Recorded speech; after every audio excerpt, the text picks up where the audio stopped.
This is the Troll Patrol, live with Justin FREAKIN. Welcome to Justin not being high enough for this shit. What's going on? It's a freaking Sunday. I don't always have to say the name of the show, do I? He said it just now. He introduced me. Good evening. Good evening.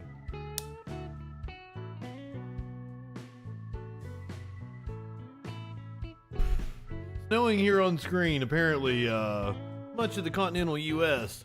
looking at snow this coming week.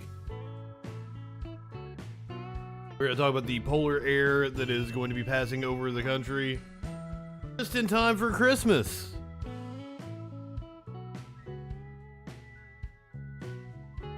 Got some people's hopes up. Getting a white Christmas this year. I don't think it's going to hit, on actual Christmas, though. I think it's going to come a few days early. But I'll let the weather experts tell you that here in a little bit. Socks. Behave yourself. Do not be a Kevin. What else are we talking about? Oh, by the way, this is the night before the very last January 6th committee hearing. We will be live tomorrow afternoon, where apparently they're going to be voting on criminal referrals for Trump and others associated with Trump. Be a lot of fun. GOP has its own shadow committee that will be releasing a report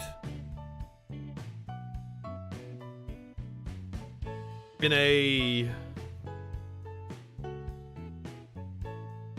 sign of what is to come under the GOP-led Congress. We're going to hear a lot about migrants. El Paso apparently preparing for an influx of migrants, declared a state of emergency. This is Title 42, set to end. Nancy Pelosi unsure about federal legislation dealing with TikTok. This comes as several states have passed bans on state employees using TikTok on their government-issued phones.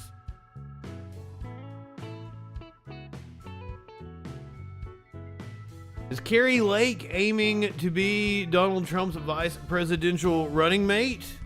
Or does she just want to fuck him?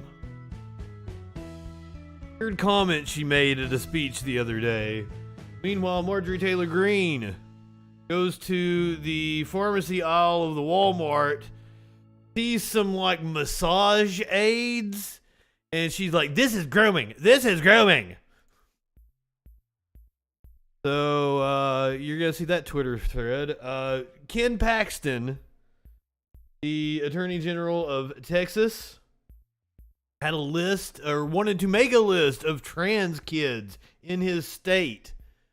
Because lists of trans kids, that's going to turn out well.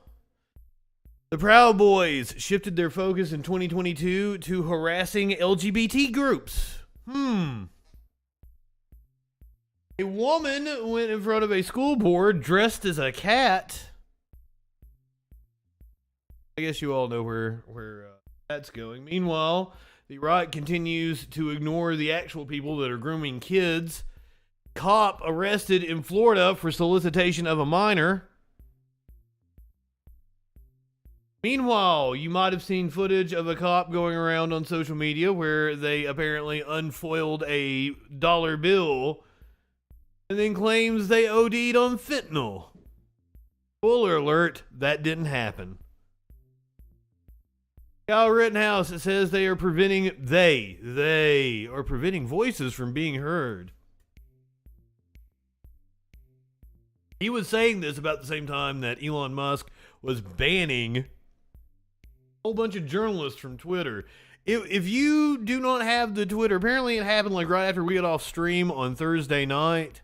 It was a dumpster fire. It was wild being on Twitter as all that shit was going on. I don't want to be involved in all the Twitter fucking right-wing drama, but unfortunately, since Elon Musk took over, all I ever see is Clay Travis, the Hodge twins, Mike Lindell. I'm serious. It is nothing but right-wingers now. And of course, Elon. I see every single one of Elon's tweets, even though I don't follow the motherfucker. Matter of fact, after he took over, I had to go and unfollow him because he apparently had everybody on Twitter follow him as soon as he bought the thing. He did finally lift suspensions. We're gonna watch Taylor Loren's last tweet, her video that she posted. Musk popped into a chat with journalists, and acted like a big baby. Got the 5 arguing about it. Plus, the Washington Post laid off a bunch of journalists. I think Socks wants out. Well, go on, buddy. Well, everybody wants to see the baby. Come on, baby. Come on. Come on, kitten. Come get on stream. Come make your appearance. Yeah, Socks is not wanting to fuck because the baby fucks with all of them. The baby wants to. Oh, I'm not indicting the baby here, but she fucks with us. She tries to attack us. Hold on, let me grab the kitten.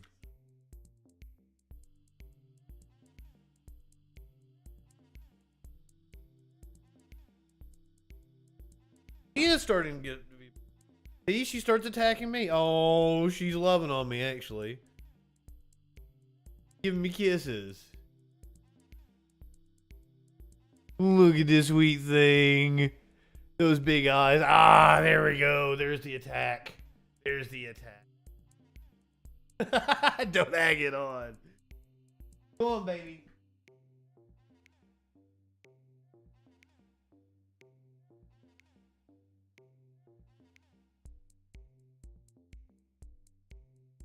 Damn right somebody followed because of the kitten. What else? What else were we talking about? I don't know. Did I go over everything? I don't know if I ran everything down. I got distracted by kitten. It's totally cool. It's always okay to get distracted by a kitten.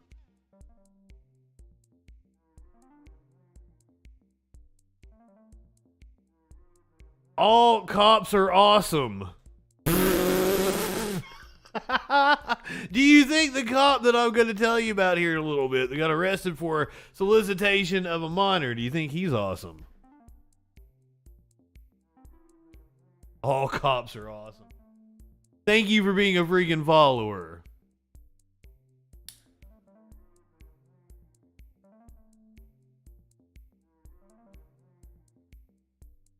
Oh, apparently Steven Crowder has quit. I didn't know this. I didn't have video.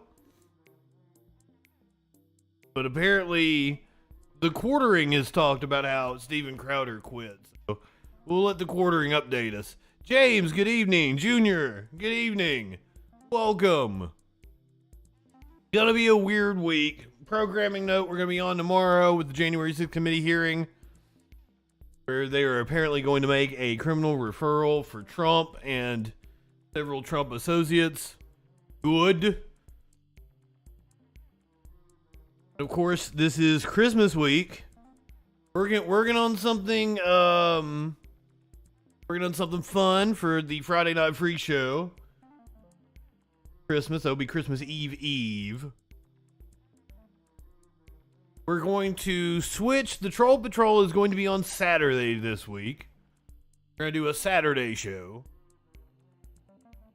That will be Christmas Eve, and I'm doing Saturday Troll Patrol because that will be the more news-heavy day. We'll have video of Joe Biden talking to children he's called, probably delivering food to some military base somewhere. We'll have NORAD tracking Santa. There'll be more shit to talk about. So we're going to do a special Troll Patrol on Christmas Eve on Saturday. Sunday night, we're going to do a fucking around stream. Christmas Day. We're going to do Christmas music, and I have like every sitcom Christmas special ever. It'll only be on Twitch because I'm doing copyright shit. So if you're not following me on Twitch, follow me. And if you don't have any place to be, Any family, come watch Christmas specials. Justin Freakin on Sunday night. We'll keep you company. I'll come on, same troll time, 8 o'clock.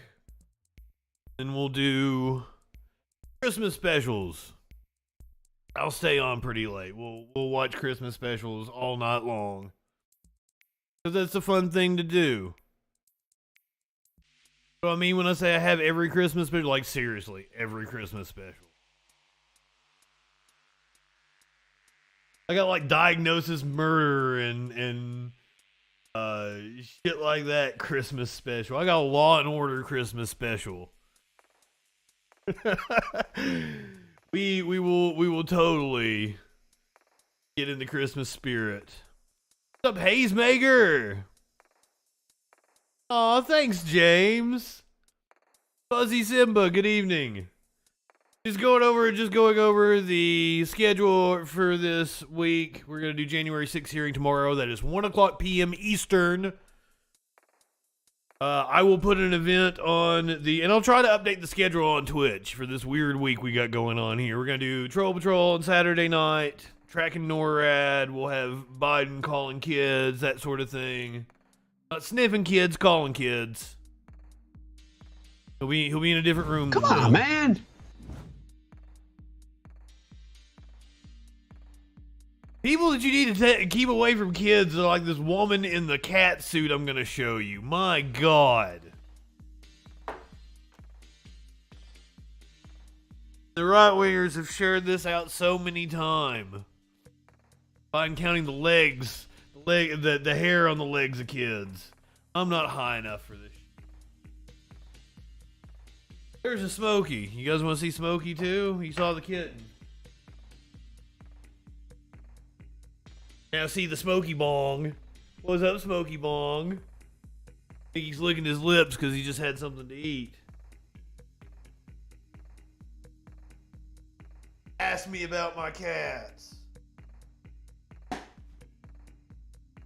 So, Merry Christmas, motherfuckers. Christmas programming this week. You might get a Christmas present from the January 6th committee. Now, they are going to be making criminal referrals tomorrow. Apparently, they've been kind of coy about it. Adam Schiff was on with CNN. State of the Union is their Sunday morning show. Adam Schiff discussed criminal referrals for Trump and his associates. So let's hear what they had to say on the eve, the very last January 6th committee. On the browser that doesn't play CNN, is that right? I've got one of my browsers doesn't play CNN. It'll just sit here. Circle. It's probably this one. Here. Watch this one not play either. Bogey's super cool.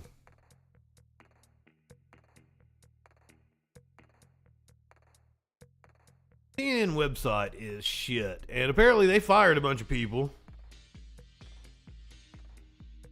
It could be one of the reasons why it's complete shit right now.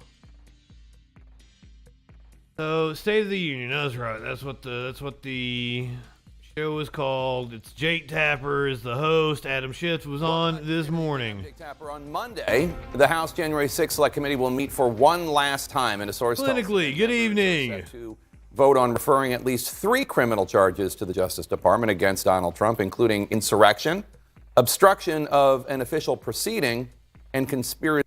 I was not expecting insurrection to be one of the charges.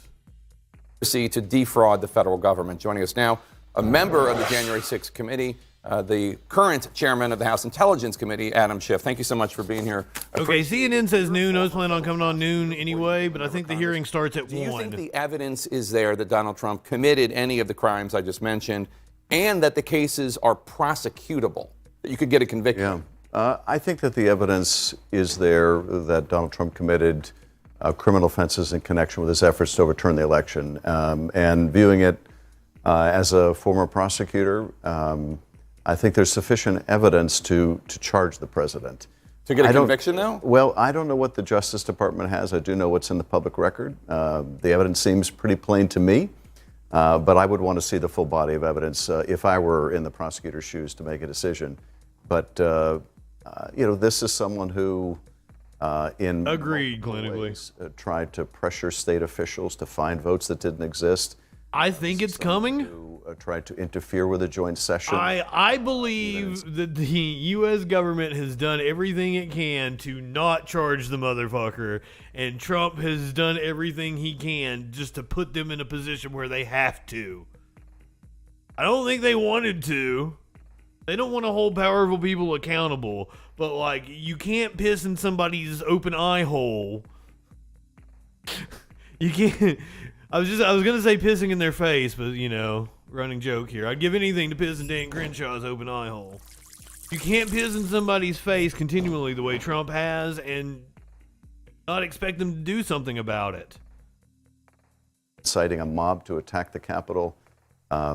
If that's not criminal, then I don't know what is. He put powerful people in danger that day. On referring, insurrection, obstruction of an official proceeding, and conspiracy to defraud the federal government, all three? I can't comment on what referrals we're going to make. We will have a vote on referrals, as well as approving our overall report. But I can tell you that our process has been to look meticulously at the evidence. Now, I'm going to assume we're going to see the vote live tomorrow. I would assume they've whipped the votes. They know what the vote count is going to be before they vote tomorrow on national TV. Have to. Compare it to various statutes. Is there sufficient evidence as to PFC. each element of a particular Good crime? evening, my friend. We are not referring, or at least won't be voting to refer everyone we think there may be evidence, because we want to focus on those for which we believe there's the strongest evidence. So I know you can't speak for the whole committee, but I'm talking about how you personally are going to vote. You're still not going to... Well, let me just say, I'm happy to share my personal views, which is... But do you think he committed insurrection, obstruction of an official proceeding, and conspiracy to defraud the federal government? I don't want to telegraph too much what we're considering, but Okay. I will say that I think the president has violated multiple... You're giving an interview on the Sunday morning Any show. other American who I don't want to telegraph. You have to be prosecuted. The insurrection charge is interesting. It's a specific federal statute. No one has been charged with insurrection related to January 6th, not even the Oath Keepers, who were charged with seditious conspiracy, which is a pretty serious charge. Can you explain the charge, the crime of insurrection? Yeah. Well, there are actually three provisions, three processes for dealing with insurrection by a president. There's the criminal statute that you mentioned. There's the 14th Amendment, which makes commission of insurrection a bar to holding office. And then there's the impeachment process. And in terms of the criminal statute, if you can prove that someone incited an insurrection, that is, they incited violence against the government, or they gave aid and comfort to those who did, that violates that law. Oh, he totally did both of those. If you look at Donald Trump's acts and you match them up against the statute, it's a pretty good match. Now, I realize that statute hasn't been used in a long time, but then when have we had a president essentially incite an attack on his own government? There's some talk also of your committee referring to the House Ethics Committee some members of the House of Representatives who may have participated in the insurrection in some way and refused to comply with the investigation. Pennsylvania Congressman Scott Perry comes to mind. He referred Jeffrey Clark, who was this kind of obscure lawyer, he was, I guess, part of this conspiracy to get him, in some way, to get him, Jeffrey Clark, to become head of the Justice Department so he would weaponize the Justice Was Department. Clark the one that was an environmental lawyer? And one of the actual lawyers in the department was like, we'll come back to you if we need to get a regulation shot down or some shit. Like, real snarky towards him. Is that also on the docket tomorrow, voting to refer for House ethics investigation? I do know that tomorrow's hearing is just symbolic. Appropriate remedy for When they make a criminal referral, they're just saying, hey, DOJ, you should indict this person. They're not actually making an indictment themselves. They don't have that power. So this is just symbolic based on all of their evidence. They're going to release the report later in the week. So this is just kind of their putting a bow on everything and trying to wrap everything up. I think they took some criticism for the last hearing, not really doing a good job of summarizing everything. So they're going to try to do that tomorrow. Apparently, we're going to have a presentation at the beginning that's going to tie all of the hearings together and lay out all of the evidence that they have. Then we're going to get the vote. They're going to vote on releasing the report, finalizing it. That's what we're going to see tomorrow. And then they're going to vote on the criminal referral. Or vice versa. They may do the criminal referral first. Then they vote to, finalize the report. It's just them wrapping it up before the Republicans take over here in 2 weeks? To ignore a congressional subpoena, as well as the evidence that was so pertinent to our investigation and why we wanted to bring them in. So that will be something we'll be considering tomorrow. We have Wade. What is the remedy for members of Congress? Is it Wade ever do a to criminal you? referral to another branch of government, or is it better that the Congress Wade's good police its people. own? Censure? Well, censure was something that we have considered. Ethics referrals is something we've considered, and we'll be disclosing tomorrow what our decision is. Former President Trump is under other investigations. Lord Lott, good evening. To the one in Georgia from the district attorney of the county there. That Georgia grand jury is winding down its investigation into Trump's role in trying to get the Secretary of State to find enough votes to flip the state. There's the Mar-a-Lago documents investigation moving forward after the federal judge removed the special master. There's also the special counsel that's been appointed. Do you think that Donald Trump is going to face some kind of criminal charges in the coming months, independent from your investigation? The short answer is I don't know. I think that he should. I think he should face the same remedy, force of law that anyone else would. But I do worry that it may take until he is no longer politically relevant for justice to be served. That's not the way it should be in this country. Agreed. There seems to be an added evidentiary burden with someone who has a large enough fund. I want to see him run from jail. That would be fun. I find it hard. No, why almost 2 years from the events of January. I still stand behind my position that he will be too encumbered by his legal entanglements to actually run for office in 2024. To legitimately run for office. Now, will he nominally be running for office under some Federal Elections Commission statute where he's still doing his fundraising? Sure, that's possible. I don't think he's going to actually be, he's not going to be participating in debates. He is not going to be a serious candidate. I don't think, but I could be wrong. February 6th. And with the evidence that's already in the public domain, why the Justice Department hasn't moved more quickly than it has. I want to turn to another topic because right now, as you know, it's the end of the year, and there are all these efforts to bring legislation that has not been brought to the floor of the Senate or the House for a vote. That's not what we're talking about yet. We're going to talk about the legislation here in a second. One of the things we're going to talk about is TikTok. Before we move on from January 6th, I want to point out that, as I said, the Republicans take over in 2 weeks. That is the reason why we're going to get the hearing tomorrow, put a bow on everything, and vote to release the report from the January 6th committee. The GOP apparently has their shadow committee, and they are going to have their own January 6th report. House Republicans are privately plotting to release their own 100-plus page rebuttal timed to the January 6th committee report this week. Republicans aim to cast the Select Committee's report as partisan. We're going to release our Republican-only report to cast the other report as partisan. I swear. God damn it.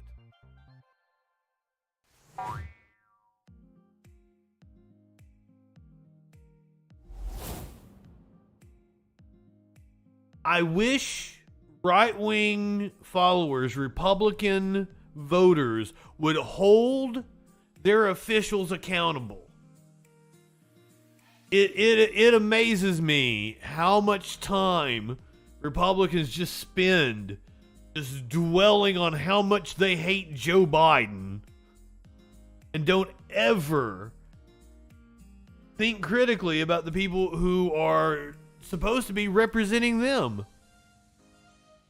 I mean, it should be embarrassing to you that Republicans are coming out to say, oh, it's a partisan report on their Republican-only report, to do one of the most partisan things that they can while claiming the other side is being partisan.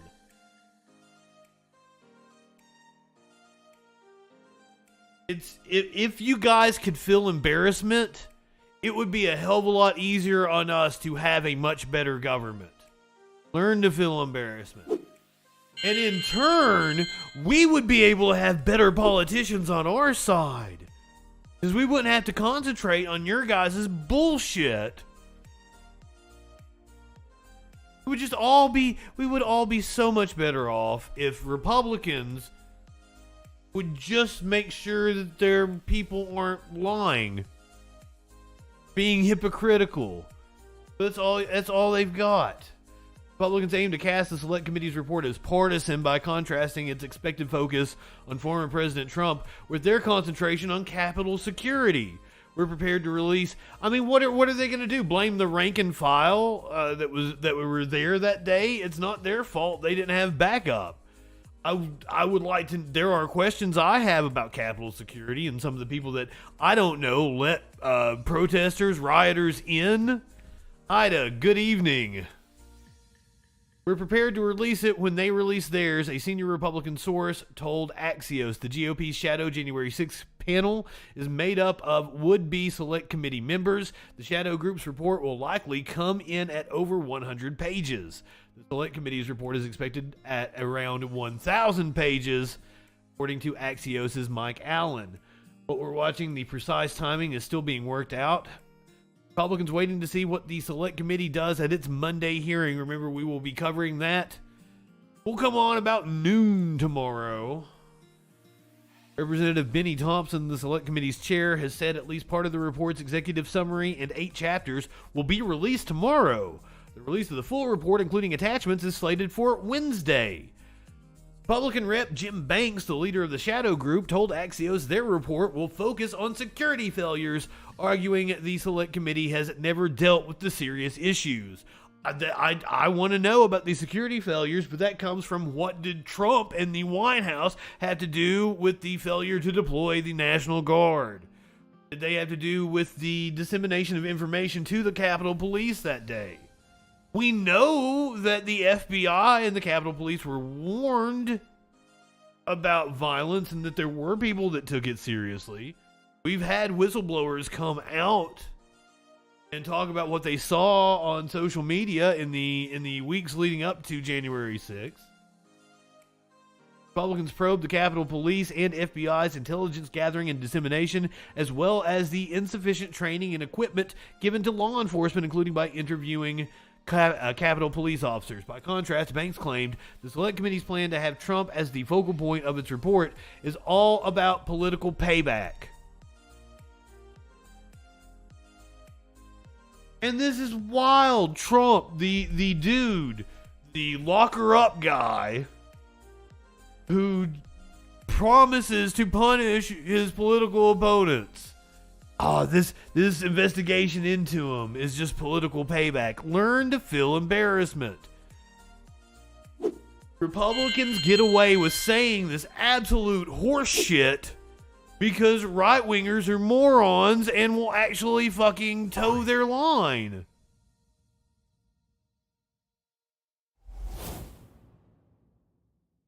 I don't know what we do about that. Oh, hold on. That reminds me, I had another video I did not put on here. But we're still on this topic.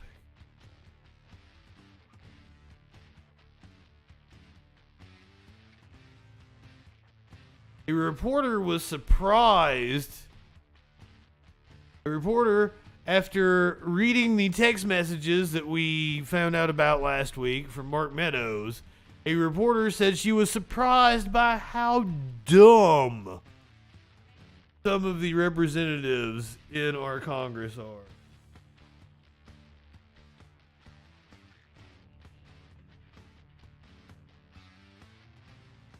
I was like, I really want to watch reporter surprised by how dumb some of our representatives are. And where did I put it?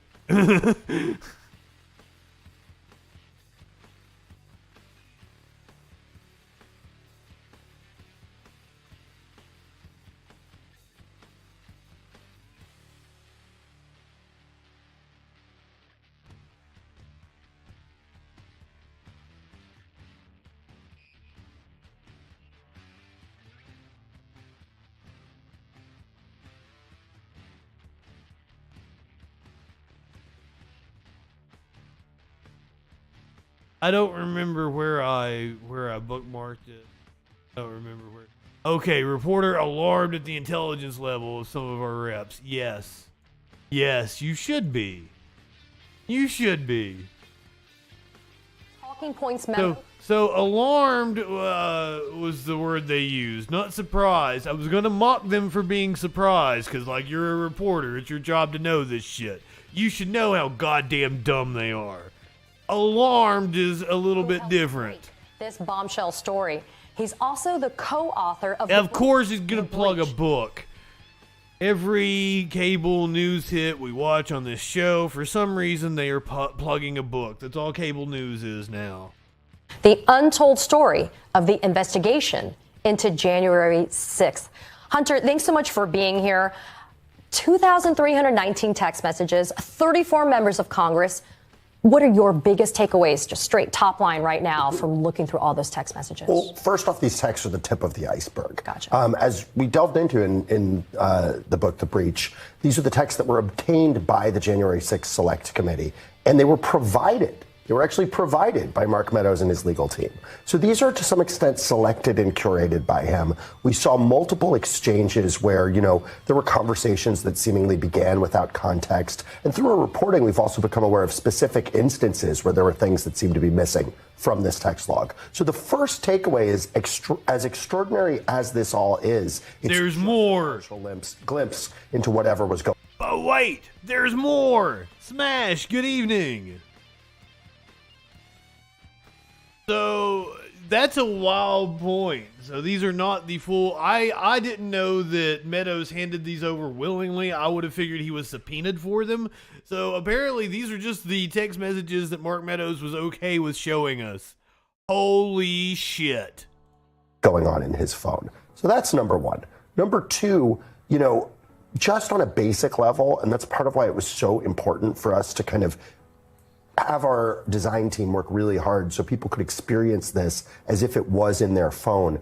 The presentation of these messages is really shocking to me. We see typos. I mean, Ralph Norman's text, it wasn't, please urge the president to do so. It was, please urge to president to do so. We see basic misspellings. We see just these wild links to things like, as you were pointing out, Romanian YouTube videos, fringe websites with... It looks like the comment section on Facebook. That has, white supremacist ties that's being used as a strategy memo. So between the typos and the lack of information literacy, one of the takeaways for me is just being a little bit alarmed at the, frankly, intelligence level of some of our goddamn dumb some of these assholes. And then the last takeaway is really the most basic and important one, which is all these people, these 34 members were all texting him about efforts to overturn the election. There's a basic disregard for democracy and openness to authoritarianism that goes all the way up to, as Ralph Norman did, suggesting we move the troops into the streets and invoke martial law. I'm a former trial lawyer, so my spidey senses start tingling when you start with your first point, your first takeaway, which is curated text messages voluntarily turned over by Mark Meadows to the 1-6 Select Committee. We know he eventually shut down, though. Mark Meadows said, I'm not going to come. I'm not going to give anything more. There's still a legal battle that's kind of winding through the courts. What does it say to you, Hunter, that Mark Meadows voluntarily turned over text messages that were so damn incriminating? That he's stupid? Selected responses that he gave, but frankly, really put those 34 members of Congress in the spotlight of planning and contributing to trying to overturn the results of a valid legal election. Well, we talked about this in the breach. Rhinos, good evening. That with Denver Riggleman, who's just edging over former here. member to the Select Committee. Apparently, Marjorie Taylor Greene doesn't want you to be able to edge. I'm going to show you what she found at the Walmart over the weekend. About, what a mystery that was, even for the committee investigators. And I got to say, it's a mystery for me, too. Why did Mark Meadows do this and then eventually not cooperate? I think, I don't like to speculate. I really like to base my reporting in the data and what we know. But there's only a couple possibilities here. The first is, number one, did he just have horrible legal advice? The second is, number two, did he sort of think he was wheeling and dealing here? Was he trying? I'm on this side. Okay, so I would assume that he thought Trump was actually going to face consequences and the Republicans were going to dump him for being traitorous, and no, they actually embraced him. The Republican voters are still behind Trump. So Meadows has had to flip, and he wouldn't have a career in the Republican Party if he didn't back Trump. So he fucked himself over by releasing the text that he did. I think that's sort of where I come down. Did he think there was something he could do here that kind of would, help get him a better deal, maybe throw some other people under the bus? Yeah, because he has his own exposure, too. Yeah, and then the last one is, was he the one who kind of made a stupid mistake here? And I genuinely don't know, but the bottom line is we have this information and it's shocking. One of the biggest indications in the log that it's partial comes from Scott Perry, the House Freedom Caucus chair, who, texted Meadows all these wild Italy-gate plots. He was pushing pressure on legislators in his home state of Pennsylvania. He was even trying to get Trump to lobby the newly elected Italian prime minister based on these kind of internet half-baked QAnon-adjacent conspiracy theories. But it's not QAnon adjacent. It's just full-blown QAnon. Yes, the sex bots are here. Messaging so he anticipated there was perhaps going to be an exposure of sexual anarchy. I don't know that he anticipated that, but they were clearly using active measures to have to conceal. Exactly, to have, confidential communications. And, that just, as you said, it kind of raises my spidey sense. My dream would be to get inside Mark Meadows' signal just because of how much we were able to see in his open, telephone and what he provided to the investigators. So let's talk about the We've got a couple in here tonight. I take that as I'm doing something right. If the spam is coming for me. You, as somebody who was breaking this story, reached out to these members of Congress to ask, hey, I was able, through Denver Riggleman's work on the 1-6 committee, he's a friend of the show, we spoke about how he had to work from the numbers themselves to go back and see who are they linked to, et cetera. For example, you asked Congressman Green about these texts. And his spokesperson, Green's spokesperson, said the congressman was just passing along what his constituents were sending him, but he wasn't advocating for a specific course of action. How convenient, right? Post 1-6 violent insurrection, we have people in Congress saying, yeah, I was just saying maybe what I needed to say. Why do you think they didn't double down? Those people wasn't advocating for a specific course of action. So we'll come on about noon tomorrow. We will cover the final January 6th hearing. Do join us if you are able. I won't be high enough for this shit. It's gonna be tomorrow. Alarmed by how dumb some of our Congress people are. You should be. Let's move to the southern border. Wild video released a few days ago. I think we watched it here on the show on Thursday night. Oh, the committee hearing is tomorrow. The 21st is probably, that's the day they're releasing the report. Is that Wednesday? Yeah, that's Wednesday. That's the day they're releasing the report. The hearing is tomorrow, and the report gets dropped on Wednesday. Don't disrupt the stream with your hotbot bullshit. You live in sexual anarchy. So we watched the video of, it was like 1,000 migrants crossing the Rio Grande. We watched this video on Thursday. El Paso has declared a state of emergency. Apparently they are watching some caravan that is moving through Mexico right now. This is the first time I remember a caravan where we weren't coming up on an election. But I feel like the Republicans needed to do this in response to losing the election a couple weeks ago. The city of El Paso, Texas, has declared a state of emergency as they brace for a possible spike in migrant arrivals after a U.S. judge ordered COVID-era border restrictions, known as Title 42, to end by Wednesday. Democratic Mayor Oscar Leeser cited the hundreds of migrants currently sleeping on the streets in cold temperatures and the thousands of migrants being apprehended every day as reasons for the declaration. By calling a state of emergency, it gives us the ability today to be able to do things we couldn't do until we called it, and that's our shelters, and put people in shelters and make sure that they're safe. During a press conference on Saturday, Leeser highlighted the Mete.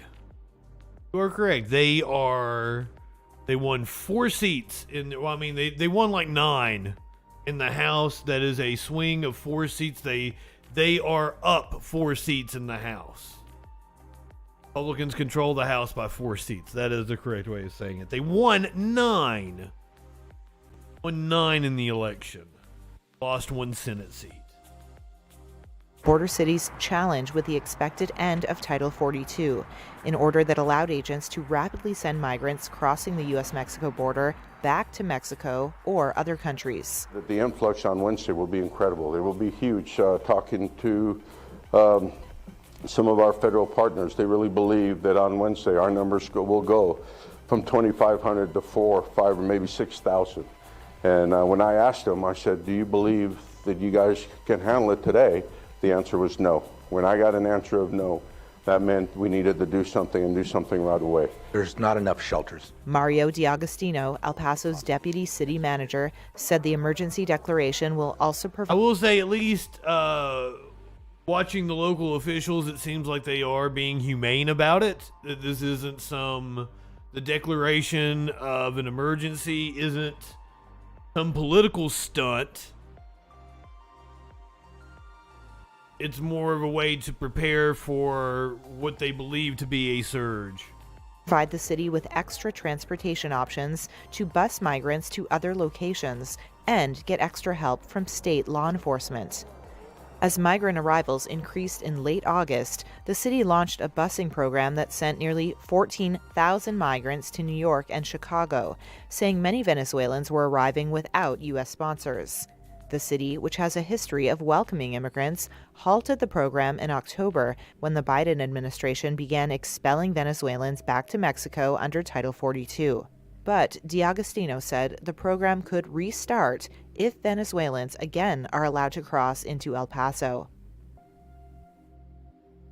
There was the local news hit, which was pretty good.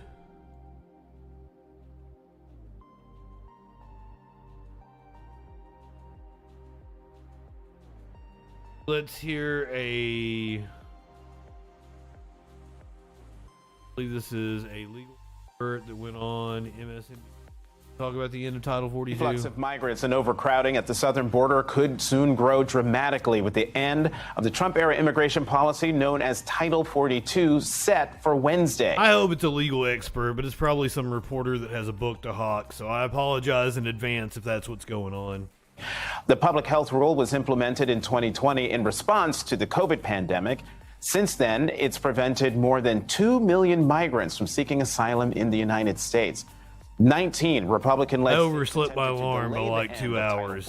But on Friday, a federal I was a little rushed putting the show together. They could still appeal to the Supreme Court.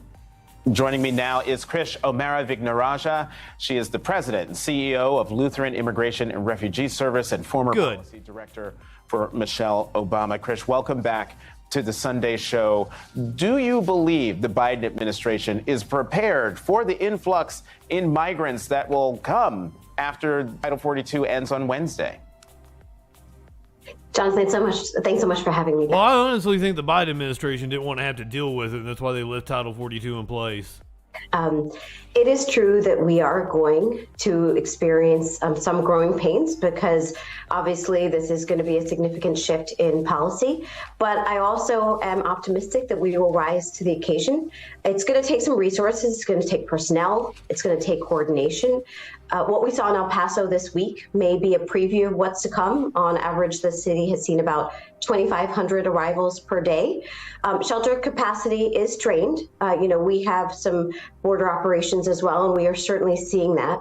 And that's where it's troubling, right, around the holidays to see these heartbreaking images of children and families sleeping out in the cold. But that's where it's critical for the administration to continue to build the necessary infrastructure. And officials have brought in an additional 10 facilities online. They're surging 3,500 personnel across the border to focus on processing. We have a refugee resettlement system in place. We've just got to figure out how we make sure that these similar services are offered to an equally vulnerable population of asylum seekers. I mean, you mentioned El Paso. The mayor there declared a state of emergency in El Paso. What exactly does that mean? Is it a formal legal declaration that opens up more resources to help deal with the emergency, the influx of migrants in that city? Yeah, I think it's two things. So certainly, as you refer to, it does allow for these local municipalities to access FEMA funding. But it's also valuable to understand that what we are talking about is, an impending humanitarian crisis if we don't act, right? So these families are people who have left the most dire of circumstances. They're fleeing gang violence, war, persecution. Many are traveling with nothing but the clothes on their backs in the wintertime. And so it's about, making sure that they meet the immediate term needs of food, clothing, shelter, but also organizations like mine. We also try to make sure that we're helping asylum seekers in the long term with things like work authorization documents when they're allowed. I just have to ask, because, with conditions bound to get worse, Chris, once the Title 42 is lifted. We nailed it with this one. This is some good reporting. And thank God that there is this policy. Someone dealing with this and talking about the human aspect of it and referring to migrants that are sleeping in the cold, making this trek, and that these are families during the holidays. I think the reporting is still inadequate because it's not touching on the U.S. foreign policy and what exactly caused this. If you didn't know your history and know anything about Latin American geopolitics, the U.S. media isn't telling you what caused this. They're just nebulous migrants that are just coming here for some reason. I think somebody did mention fleeing gang violence and instability. What's causing all that?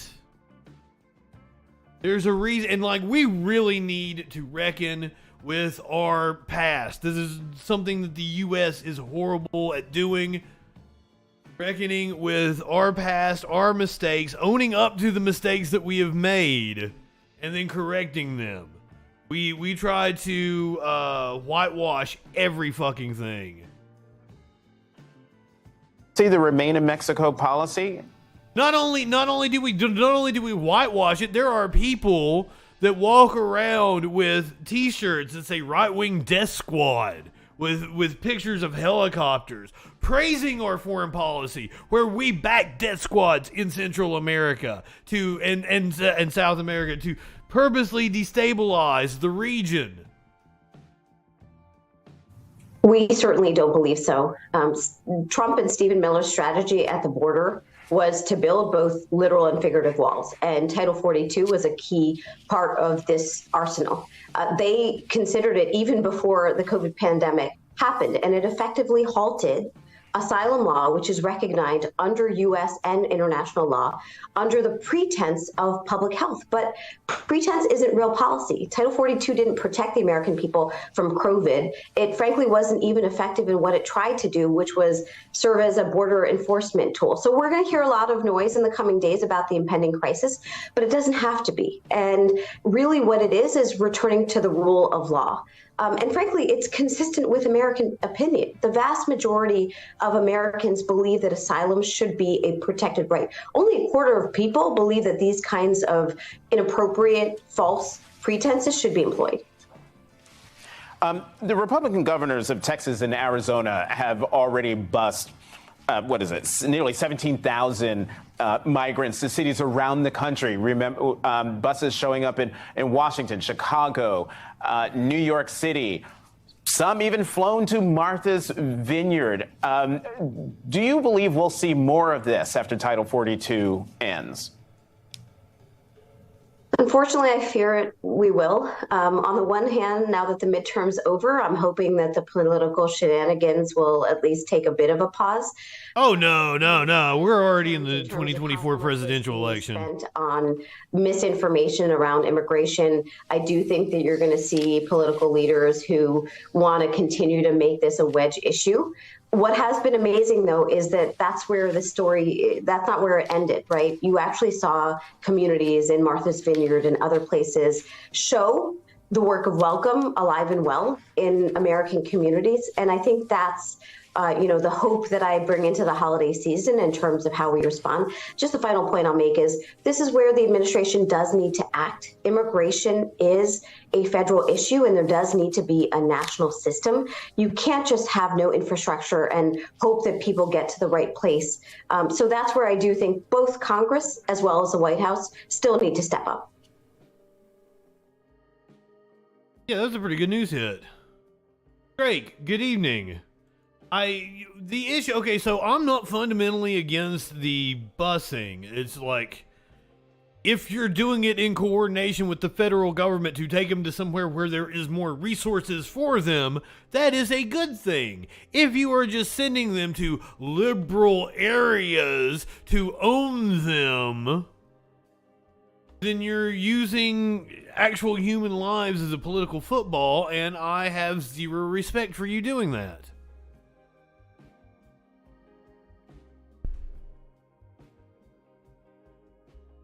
I mean, we have plenty of room in this country. There ain't goddamn no one in South Dakota, nobody in fucking Montana, Idaho, wide open spaces.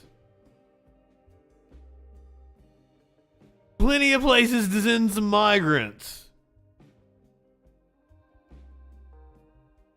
Just saying.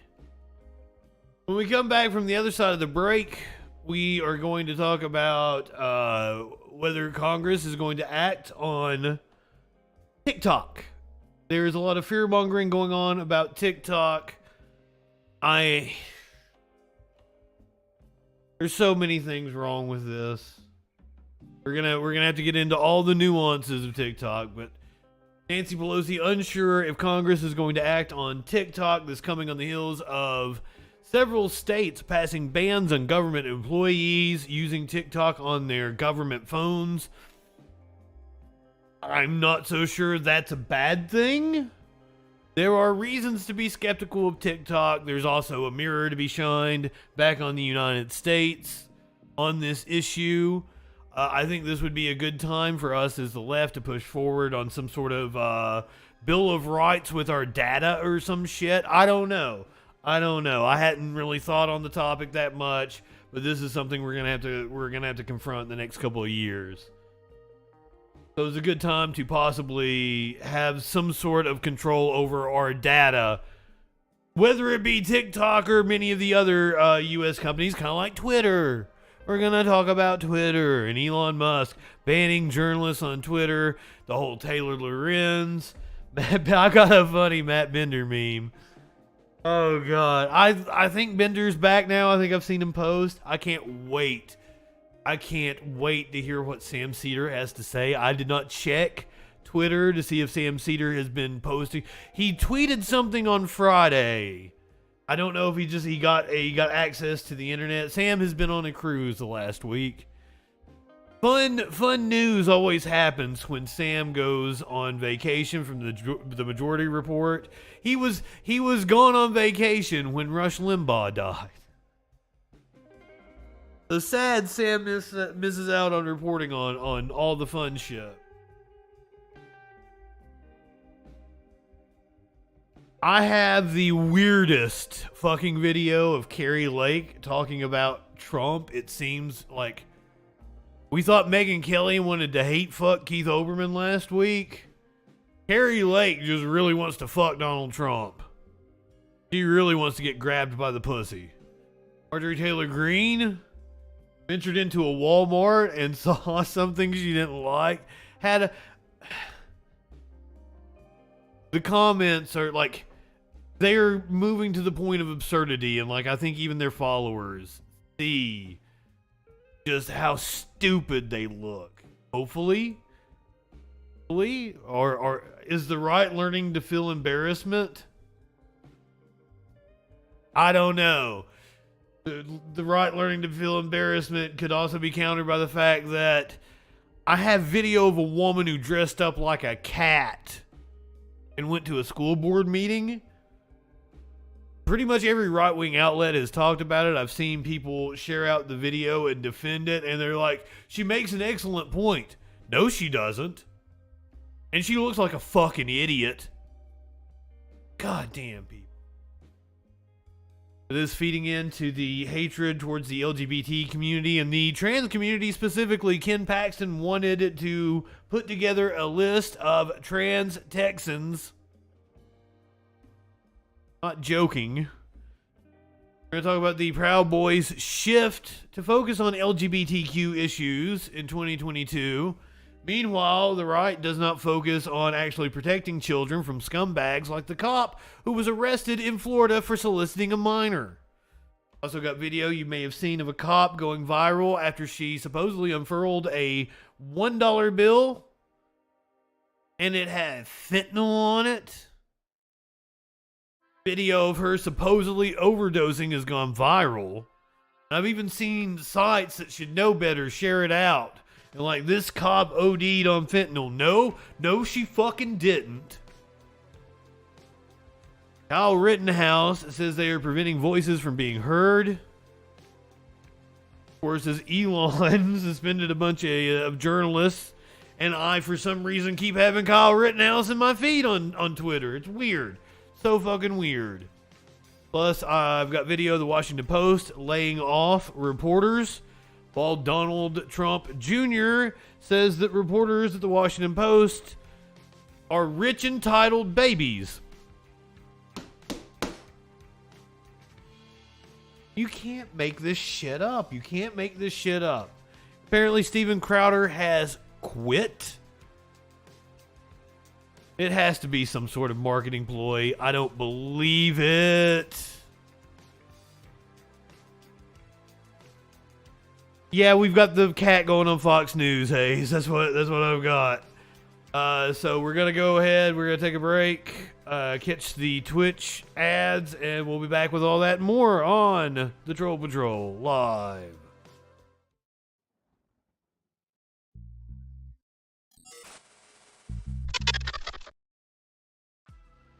Hi, I'm Justin FREAKIN.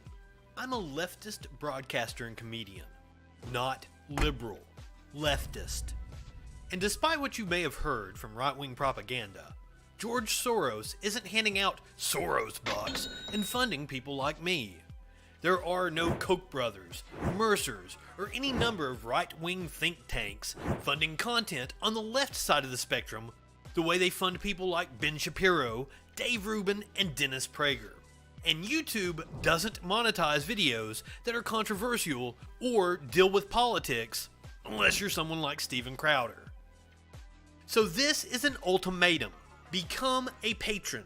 Support my Patreon, where I'm going to become a right-winger and get some of that easy money.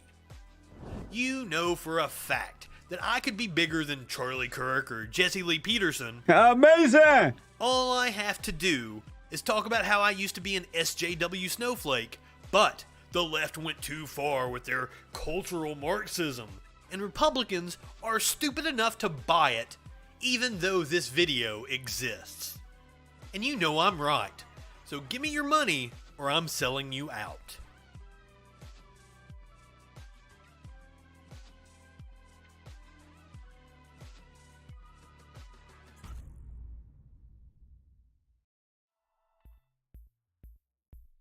For those of you subbed, I just went ahead and come back. They're not quite back from the commercial break on Twitch yet. Not sub.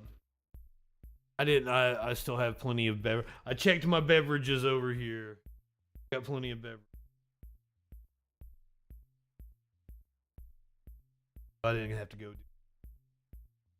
Yeah, the Washington Post does some good reporting, but there was something we were reading on, and it was from like 2010, and I'm like, wow, paper was way better back then.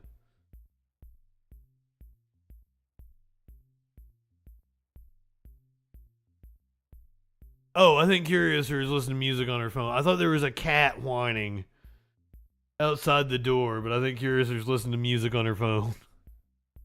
I thought there was a outside the door. Oh, the fucking cats. They were acting wild this morning. Especially Maynard. Maynard, he's got this growl, like, I was loving on him. I was petting him, telling him how handsome he is and stuff, and he's just sitting there like, while he was purring loudly, but was also not impressed with anything I was saying to him. Wild as fucking cat. It's like he likes to be petted, but he doesn't want you to touch him.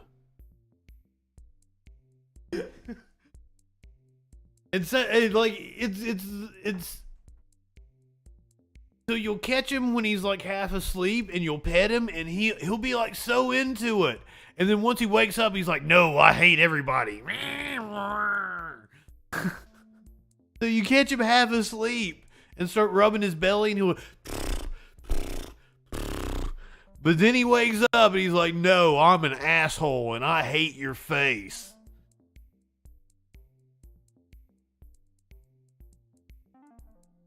My cat, man, my cat. Oh, you guys a meme. I don't even think I gave you a meme at the beginning of the show. So discombobulated over. No, this isn't a meme. This isn't a meme. I got questions. I had this person. Let's spoil it here. I had this person comment on one of my, I don't think it was a video. I think it was just a post. I think I put somebody else on blast. Also, like, apparently if I post like just a text message on YouTube, it gets way more views than just a video does. Weird. So I'm gonna have to start doing that more. So I posted something. Oh, I've got a screenshot of what I posted.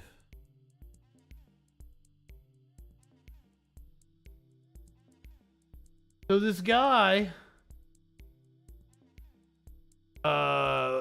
was upset about, it was something religious. It might have been the preacher that was walking cross country. I don't remember which video he commented on, but he's like, "I pull more views than you. Nice bot subscriptions. So why do you want to fiddle children?" Because this is all the right has, right? So they just call people groomers and pedos. Was it a relative or friend that fiddled with you? And this is a supposed Christian talking to me about Jesus. That's what it was. It was the North Carolina power outage. And it was a video about the drag show. And old Reckon over here came and posted something about Jesus, blah, blah, blah, blah, blah, will have his reckoning. And accused the drag show of being some outsider that was wanting to stir the pot in the community. That's what it was. This drag person is immoral and is doing the work of the devil or some shit, and sex workers. And I was like, Jesus hung out with sex workers. And Ekin did not like me saying that and started calling me a groomer and a pedo just because I pointed out that Jesus hung out with sex workers. You gotta love that I pull more views than you. Nice bot subscriptions. No, I'm right that Jesus hung out with sex workers. He's a fucking idiot that was judging people. Dumb shit. You gotta love, like, you know, my channel with 5.3 million views. But you can go and look and see the video that got 5 million views. I don't know how I have bought subscriptions. That's where a lot of my subscriptions come from. The video with 5 million fucking views. I pull more views than you, which is also not true. I've probably gotten like 10K that day alone. Let's go find Ekin Reckon over here.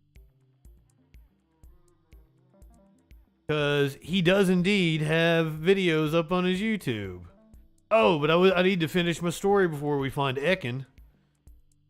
So, under that post that I made, like, right-wingers are morons, A-Train Entertainment said, that's not as bad as being a hypocrite and a layer, Justin.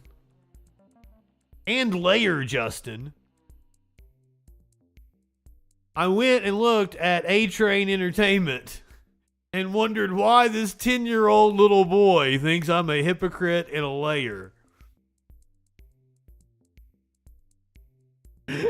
I responded back like, how am I a hypocrite? I'm interested to know what the 10-year-old thinks.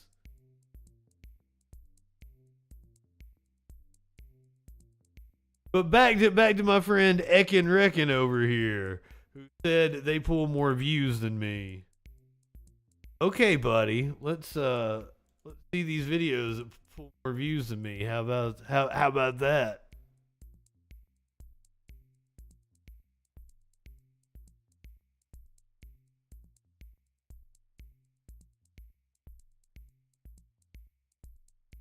Oh, this should be a lot of fun.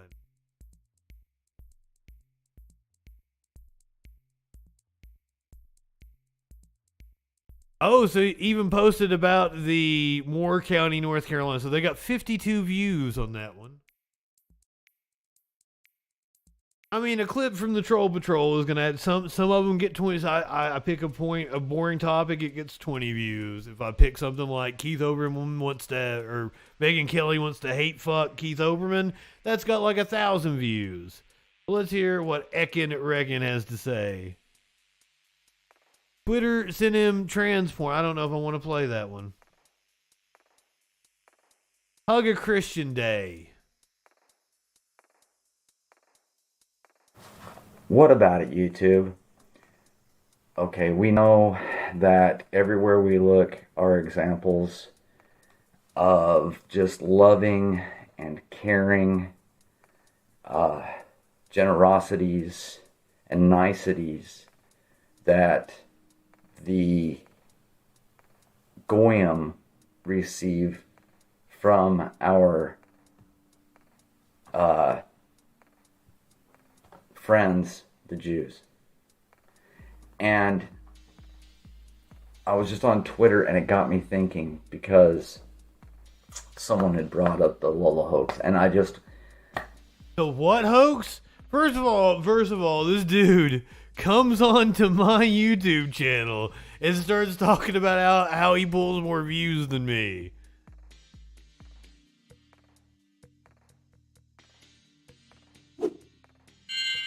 I mean, he meant it as an insult. Like, I suck this bad and I pull more views than you. Vlogs, good evening. Just was aghast because we don't aghast? have a day. What's wrong? What we should have done this for our friends. You know, the video is looking straight up his nose. And I had to tell this to one of my clients the other day. I was like, change your camera angle. You're shooting straight up your nose. Like, you see, like, double chin and shit. I mean, this dude don't have a double chin. But, like, it really exposes all the flaws. Don't shoot upwards on yourself. You want to shoot slightly downward. Our greatest allies, right? We should have had Hug a Christian Day in love, support, and commemoration of the Christians who liberated the camps in Nazi Germany. I mean,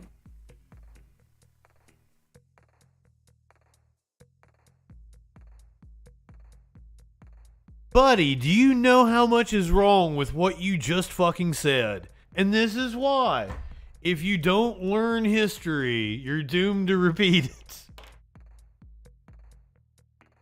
Oh my God. We should hug a Christian because they liberated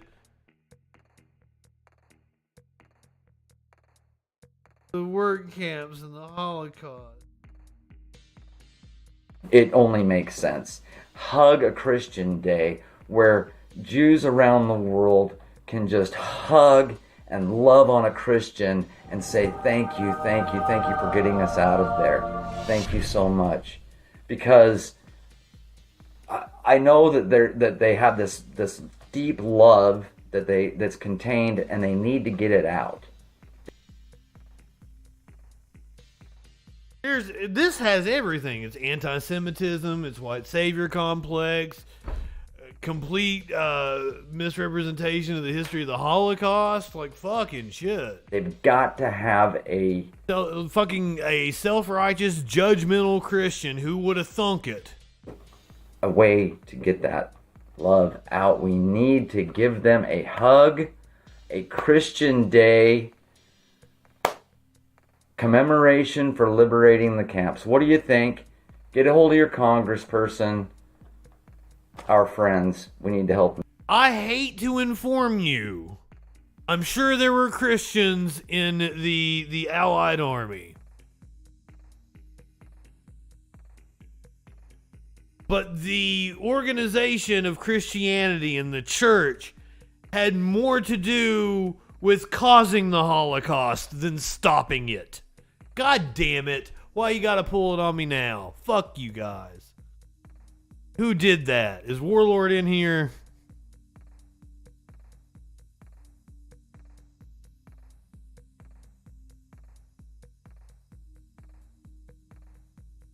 Church had more to do with causing the Holocaust than ending it. Sorry, buddy.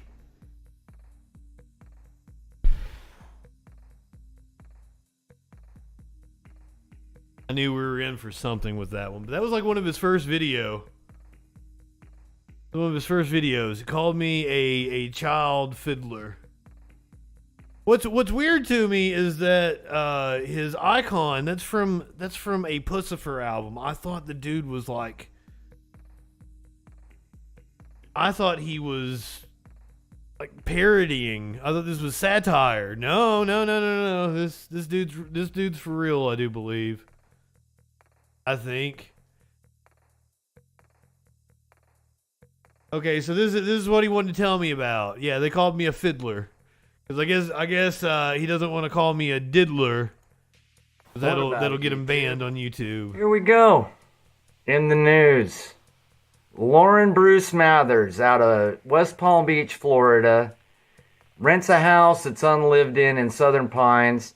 Voter registered. So this is the sex worker he was telling me about and how Jesus was going to condemn her or some shit. And I was like, Jesus hung out with sex workers. In Florida, voter registered in North Carolina. Floats into town less than a year ago. Wait. She was registered to vote in North Carolina, but she also has a residence in Florida. She happens to be an elderly lady. Did you know that elderly people a lot of times have a home down in Florida too? It's kind of a thing. I mean, usually it's people from the north. I don't see a lot of people taking a winter break from North Carolina. But it's not unheard of. Magically, the executive director of, quote, Sandhills Pride. Did she vote in both states like many Republicans did? From Durham. This is Naomi Dix from the House of Cox, Durham, North Carolina. Decides it's a good idea. Durham's a pretty fun city, by the way. Hook up with Naomi out of Durham and come into, quote, this lady calls it a sleepy town of Moore County. Yeah, that's right. We never had anybody come in and cause trouble like this. This is an agitation operation. Okay? Buddy, holding a drag show at a local theater is not an agitation. The article here is disgusting. This is ridiculous. Look around the country. Who are the people agitating? Who are the people causing trouble? You right now with your video. And ask, what side of the political spectrum do they fall into? The right. You know? Pretty brazen. Naomi Dix from the House of Cox. She's just living her life, putting on performances at a venue. And you are upset about it. You're the one causing trouble. Trying to make like a Jan 6 thing out of this, right? Like, oh, the evil right-wingers, the evil extremists, the domestic terrorists, Christians. Yeah, the Christians that just go around causing all kinds of hell for people. Yeah, buddy. I got a gazillion examples of it. You know, let's get into it. Thank you. That's a good transition to our next set of stories. The Christians that just go around causing trouble for people. Like Marjorie Taylor Greene, who decided to go to a Walmart over the weekend and got really upset. Walmart, many of your customers in my district are reaching out to me about sex toys being sold in your Dalton store. They're extremely upset and absolutely horrified that sex toys are being sold openly right next to children's toothbrushes. They're in the pharmacy section. They're not labeled as sex toys. They're not even necessarily sex toys.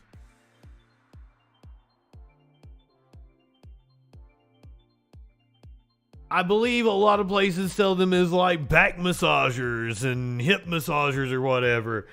Yeah, sure, I'm sure you can stimulate your clitoris. Or even your penis or your balls or whatever with one of these. I'm absolutely sure you could use it for that. You live in sexual anarchy? Are they demoing them? No, they are not. They are clear. Like, I can't really zoom in on the picture here, I don't think. Yep. I can zoom in on the page and it makes the picture smaller. They are discreetly labeled. Nobody would know what the fuck they were.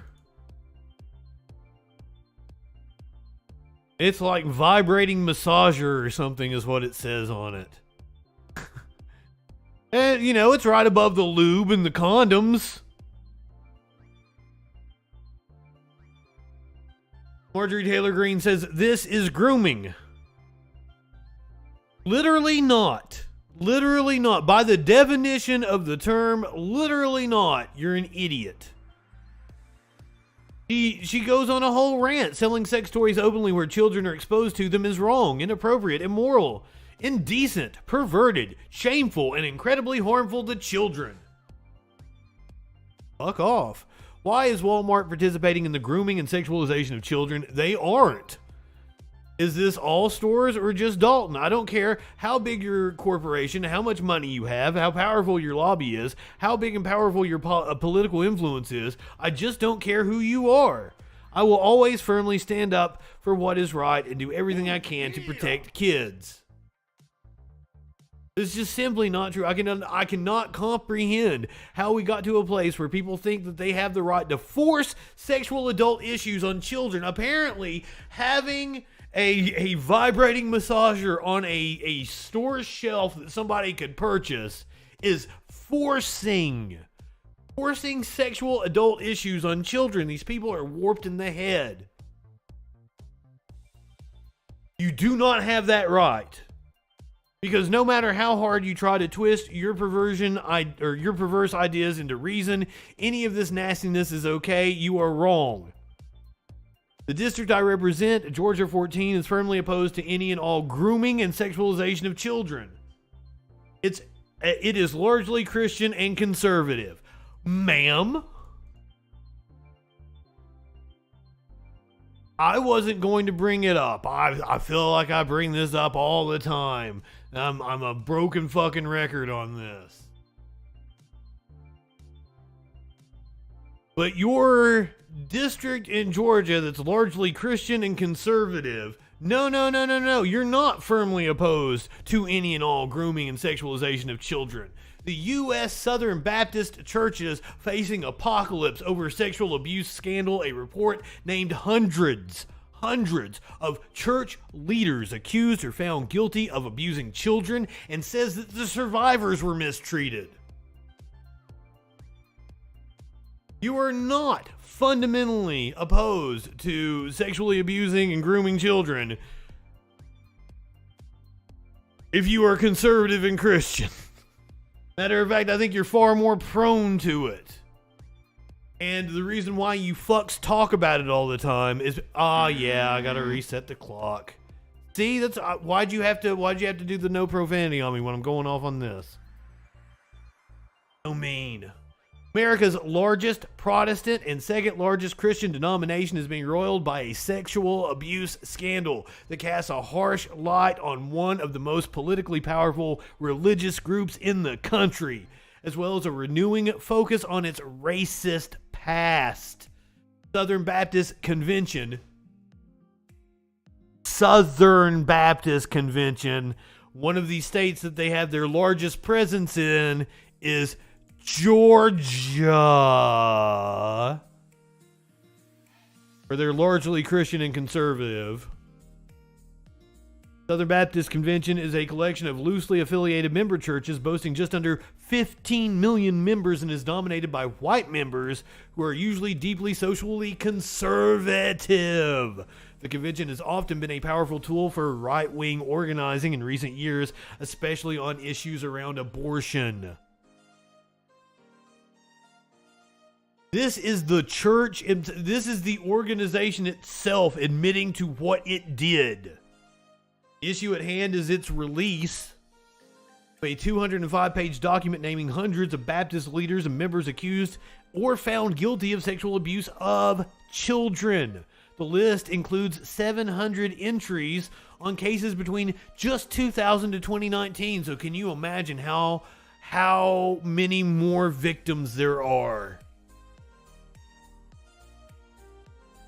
It was released after a bombshell third-party investigation by Guidepost Solutions said the convention's leaders in its executive committee failed the public and its community by mishandling sexual abuse cases and mistreating victims and survivors. I'm going to point out the date on this. June 12th, 2022.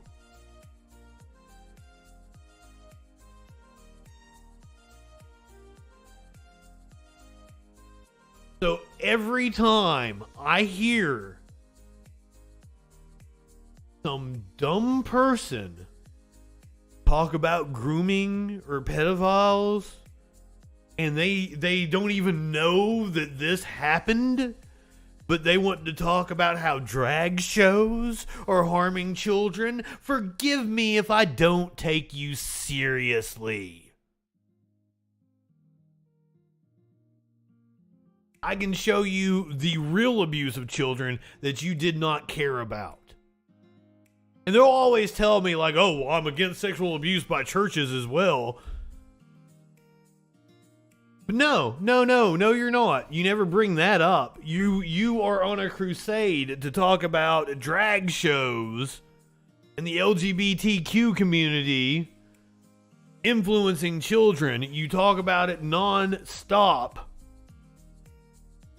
But you never bring up the churches, which admitted to doing the actual thing you say you care about protecting children from. You are a hypocrite.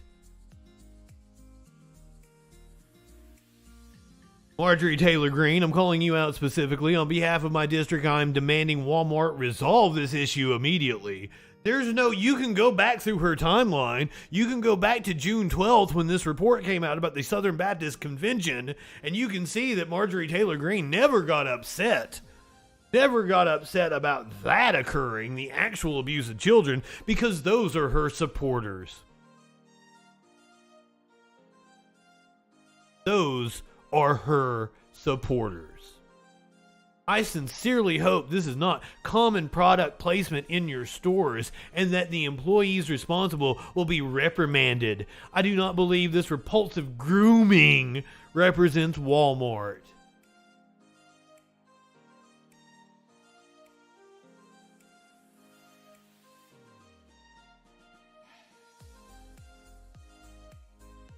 Meanwhile, Fox News had this woman who dressed up like a cat.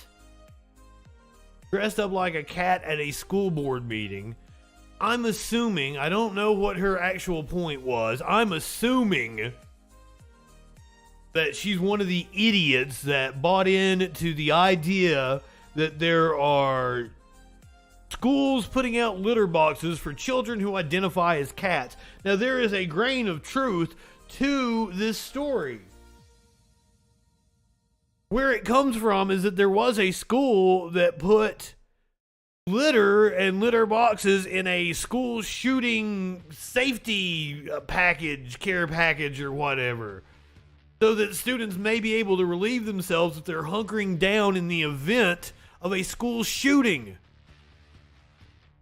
That's where this whole thing started, because, you know, once again, it's just another day in mass shooting USA. Brings up another issue that they think that apparently vibrators on a shelf in Walmart harm children, but not all the guns laying around everywhere. Which, by the way, the number one cause of death in children in this country right now is guns. Well, let's watch a woman dress up as a cat, because that's important. These officials put kids' lives in danger to protect what exactly? We don't know. He's not talking about the gun issue. Once again, number one cause of death in children. Guns. He's talking about woke ideas put kids in danger. Woke ideas put kids in danger. Any kid in those schools could tell you that men and women are not the same. Just like they could tell you this cat lady isn't a cat. I am a cat. Meow, meow. I'm not a woman dressed as a cat. I am a cat. By show of hands, No, you are an idiot. You are a woman acting like an absolute moron. And not only does she not feel the embarrassment of getting up in front of this school in her little cat outfit, she doesn't feel the embarrassment of everybody sharing this out and going on Fox News. I'm curious, how many of you believe and confess that I'm a cat? Great. By show of hands, I'm curious, how many of you believe I think you're an idiot. Or a child from this school would believe that I'm actually a cat? No one. You are right. Truth prevails over imagination. Reality exists. Discernment is innate and something we are biologically wired to have. One look at me and you know this to be true. I am a woman posing as a cat. Lindsey Graham, the cat lady herself and host of the Patriot Barbie podcast. Her name is Lindsey Graham. One of our favorite whipping boys here on this show is Senator Lindsey Graham from South Carolina. She is also wearing her cat ears on Fox News. By the way, ma'am, you look cute in your cat ears. I'm not going to begrudge you that. But your point is absolutely moronic. Yes. Joins me now. So, Lindsey, what was actually happening at this school district that made you have to dress up as a cat to prove your point? Well, Nothing. First of all, Jesse, I'd like you to not misspecies me. I'd like to be addressed as a cat for the entirety of this video, of course. Of course. So I apologize. This was in my... Thank you. Just inclusivity is all I ask, you know. This was a local school in my neighborhood where there was a member of the school board whose name is Paul Bixler. He is a man. He's very clearly a man. And the only thing he does to identify as a female is put lipstick on. He grew his hair out a little bit, and he wears his deceased wife's clothing to school, to sporting events, to fundraisers, to school events. Oh, so you are specifically harassing a trans person that's on the board? One of two ways, either Paul, which is a man's name, of course, or Miss Bixler. So it's very clear that he has a gender identity crisis. And not only does he appear in front of the children and insist that the children, define him as a woman, but he sits on the board and he's making decisions for these children. Well, she he's trying to make as a cat was that, I mean, obviously, you can't just identify as whatever you want, and you can't demand that other people identify you as whatever you want. Yeah, you literally can. Kind of mental illness can enjoy that mental illness all they want in the comfort of their own home. And that's another thing. Enjoy this mental illness. If you believe it is a mental illness, it is weird the way you guys act towards these people. So let's talk about what gender dysphoria is. That it is indeed recognized in the DSM. But the treatment for it is to transition.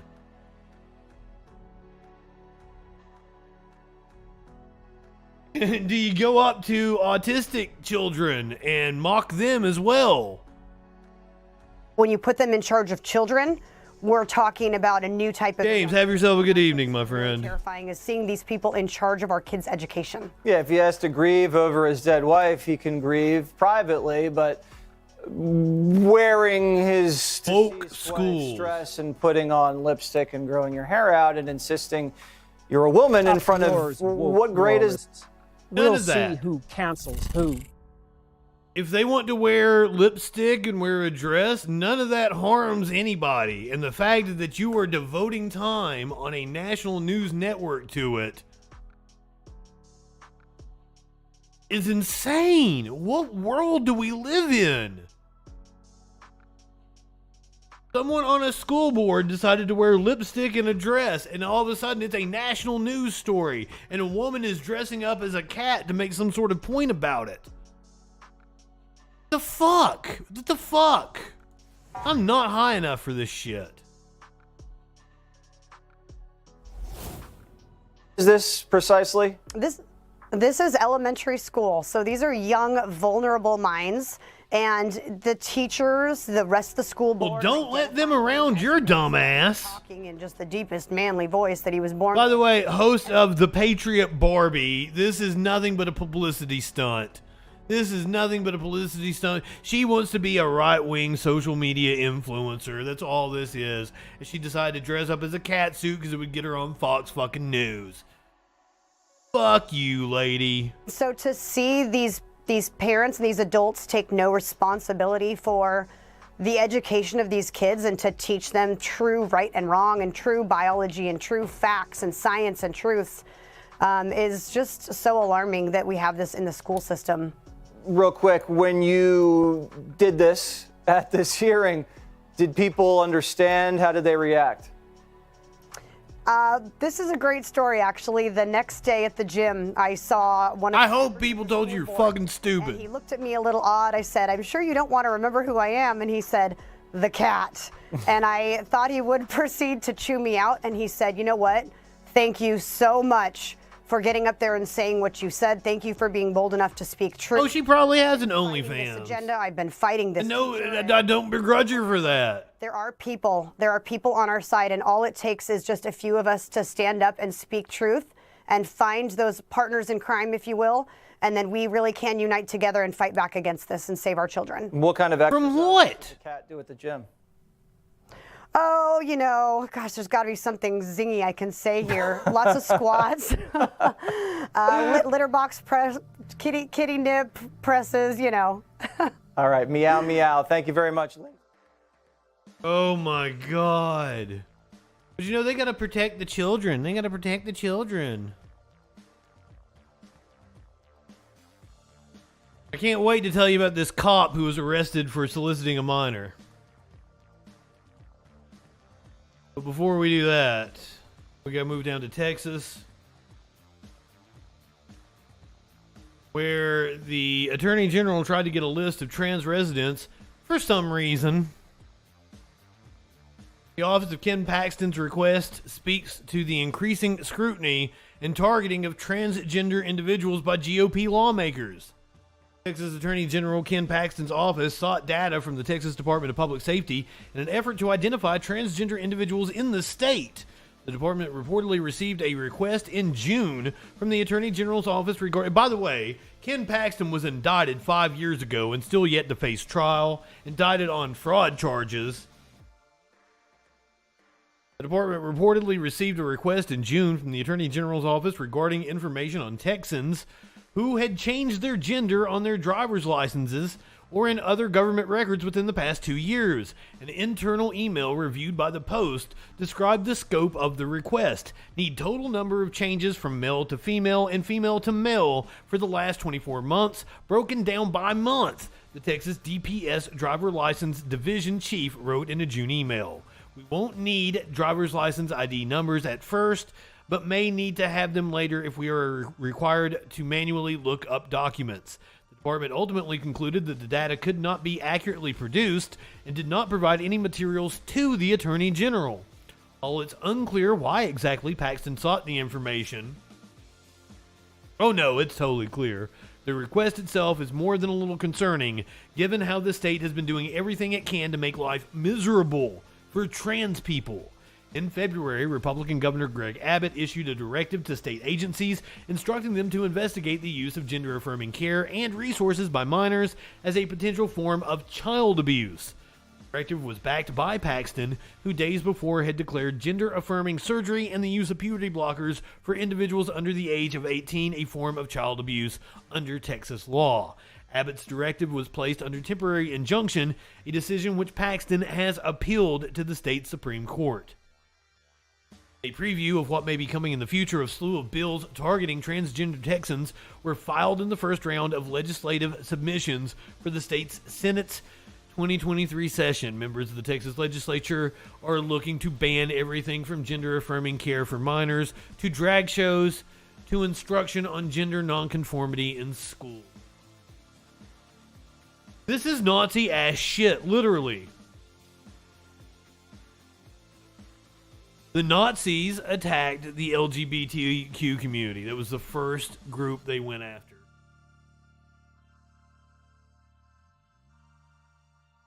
The Proud Boys shifted their focus in 2022. Abruptly shifted their focus, according to this Vice News piece. Proud Boys abruptly shifted their focus to anti-LGBTQ action in 2022. Vice News tracked Proud Boy activity over the years, showing the far-right street fighting gangs change in tactics as the GOP pushed a new culture war. Proud Boys remain an active menace across the U.S. We watched videos from just a couple of weeks ago of literal Nazis marching through the streets of Ohio. Even amid significant hurdles this year, such as infighting, their top brass facing serious federal sedition conspiracy charges, prominent members flipping on the gang, and a terrorist designation in New Zealand. Despite unprecedented scrutiny, the far-right street fighting... Every time they say street fighting gang, I sing the Rolling Stones in my head.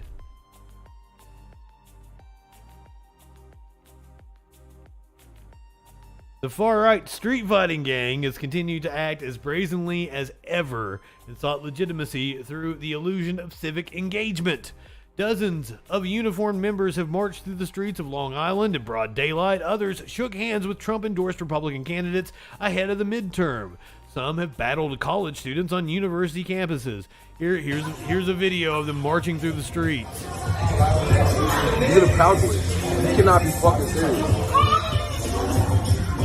Making gestures that are oddly Nazi-looking. Oddly, that's probably not the right word, but overwhelmingly since June, the biggest focus for the Proud Boys this year has been anti-LGBTQ activism, a hard pivot from its actions in the first half of the year. Proud Boys in at least 11 different states showed up to venues such as libraries and restaurants to intimidate drag shows, especially events touted as family-friendly, such as drag brunches or the popular reading series Drag Queen Story Hour. Vice News has tracked Proud Boy activity since dozens of their members, including leadership, were implicated in the violent riot at the Capitol on January 6th. Our database of Proud Boy activity for the last 2 years offers insight into their priorities, regional strongholds, and their resilience. While Proud Boy activity took a slight downturn this year compared to last, it remains on track to outpace their activity in 2020. Softball Saul, good evening. What a bunch of losers indeed.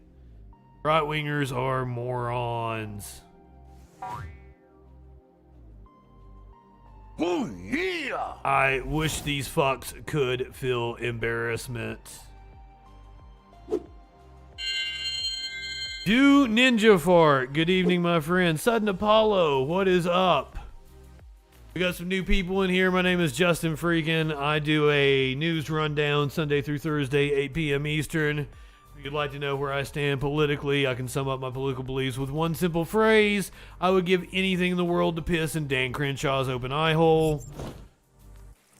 Whatever side of the political spectrum, whatever philosophy I need to adopt to make that happen, that's what I'm doing. Give me that eye pussy, sir.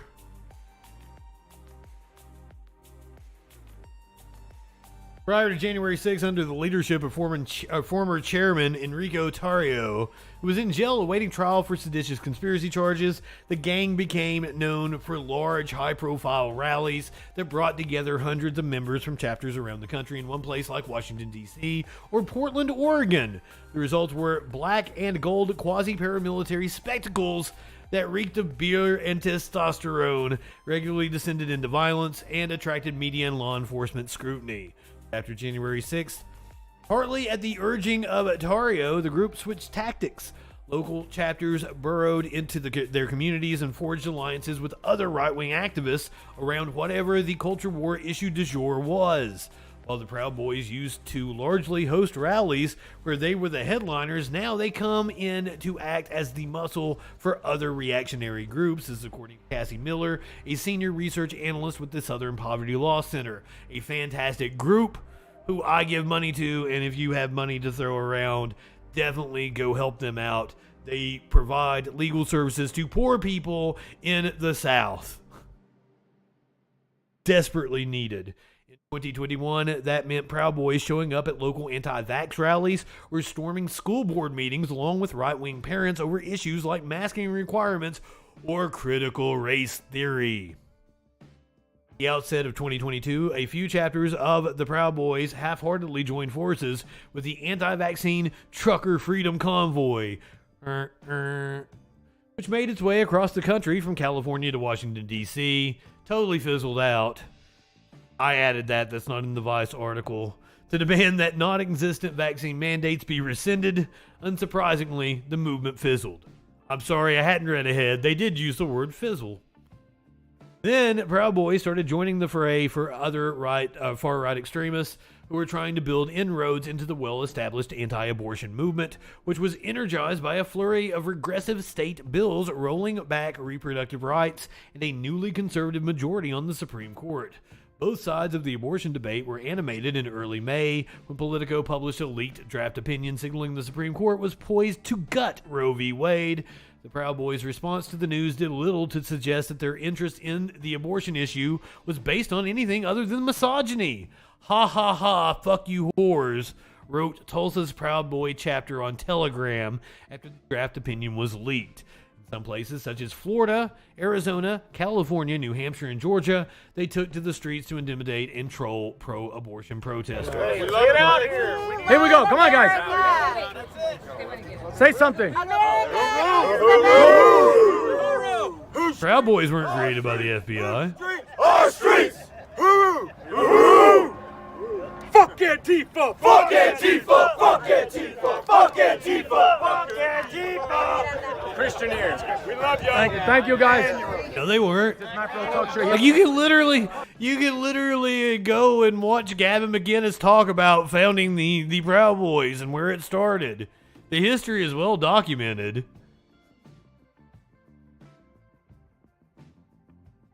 No, apparently Tarrio flipped.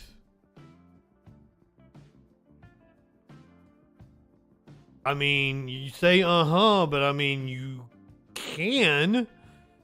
Gavin is very vocal.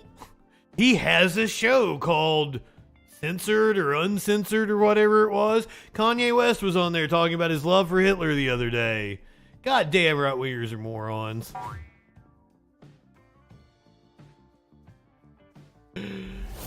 Earlier this year, with vaccine and mask requirements becoming a thing of the past, the right were left directionless and in need of a new culture war to stoke grievances over. So in April, when Disney publicly opposed Florida's controversial Don't Say Gay law, which bars teachers from educating kids under the age of 12 about anything related to sexual orientation or gender identity, the far right pounced. The right quickly coalesced around a baseless narrative claiming that any kind of family entertainment or education involving pro-LGBTQ themes was tantamount to grooming or pedophilia. That included LGBTQ characters in Disney movies, LGBTQ teachers wearing pride badges to school, and especially drag events that were branded family-friendly. Also became a smokescreen to justify ongoing attacks against the LGBTQ community, particularly young transgender people, and inspired a record number of bills targeting the LGBTQ community. This multi-pronged attack against the community came as the Christian right, having been handed a big W on abortion, began setting their sights on overturning the national right to gay marriage. Because of course they are.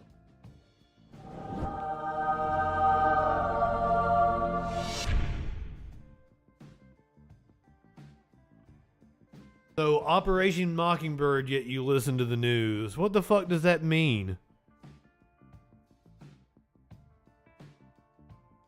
Do you have something you'd like to say? My phone lines in Discord, well, my phone lines might not be open. You don't sound like you're very intelligent, but I'll give you the opportunity to make your case. 917-830-4359, or you can hop in the Discord.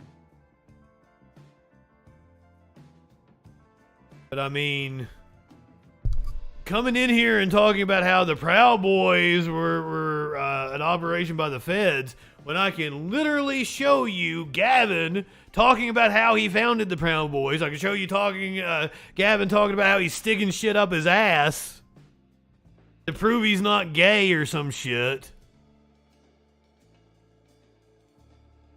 I know what Operation Mockingbird is. It has nothing to do with what we're talking about.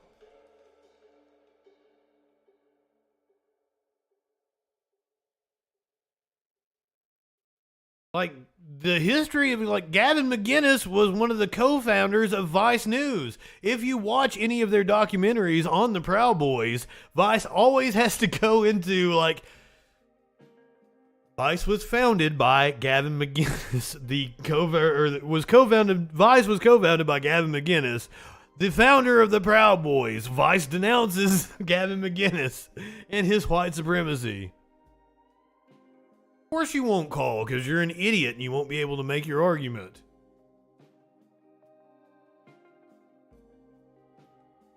That's why I just break down and call right-wingers morons.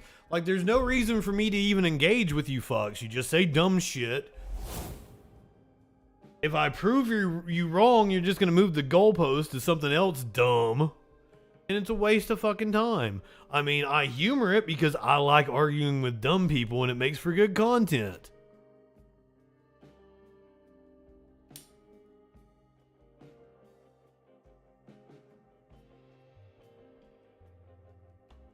I don't see ground to any of you stupid fucks.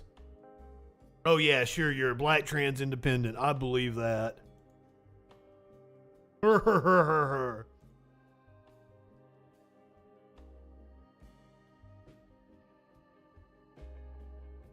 So we've been talking about how the right wing is targeting the LGBTQ community in the name of protecting children. It's just blood libel is what they're doing. But if you were to ask any of these right wingers if they support cops, they're all going to tell you, like, undoubtedly, unconditionally, they support cops. New details released in LCSO deputies arrest Jared Eldridge, caught by co-workers accused of soliciting a minor.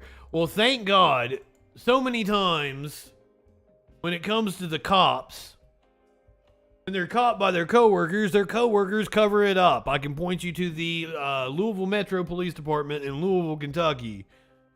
Police department did not expose their officers that were raping kids. No, they covered it up. So thank you to the Leon County Sheriff's Office, which apparently caught one of their officers being a fucking pedo and a groomer, and actually arrested him and fired him. This is shocking to me that happened. This coming on the heels of a cop in Virginia that drove cross country. He was grooming a young teenage girl, killed her fucking family. Died in a shootout, but apparently he shot himself. The cops were not able to take him out. A former Leon County deputy was arrested and fired after being accused of soliciting a minor. 27-year-old Jared Eldridge was arrested Thursday and released on a $2,000 bond the same day. Eldridge was caught by his coworker, an undercover detective posing as a 14-year-old girl named Jenny.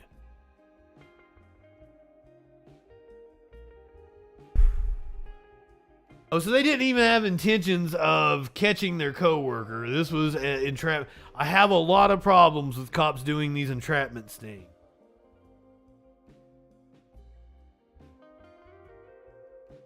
The detective posted on a site often used by people trying to solicit minors and received a message from Eldridge, who was using the username The Bad Piper. The two exchanged dozens of messages, and Eldridge sent a photo of himself, court records say. That's when the detective recognized him as a fellow LCSO employee and someone he'd gone to the law enforcement academy with. The detective then asked Eldridge to switch over to text, but Eldridge suggested another app that automatically deletes messages. According to a probable cause affidavit, Eldridge sent obscene pictures to the detective, whom he believed to be Jenny, and asked her to send pictures to him. Eldridge attempts to arrange a meeting with Jenny, suggesting they engage in sexual acts. Eldridge is now facing 1 count of using a computer to seduce, solicit, or lure a child, and 1 count of transmitting material harmful to minors by electronic device or equipment. LCSO announced the deputy's arrest Thursday on its Facebook page. LCTV reached out to the Leon County Sheriff's Office for comment, but was told the sheriff was not available.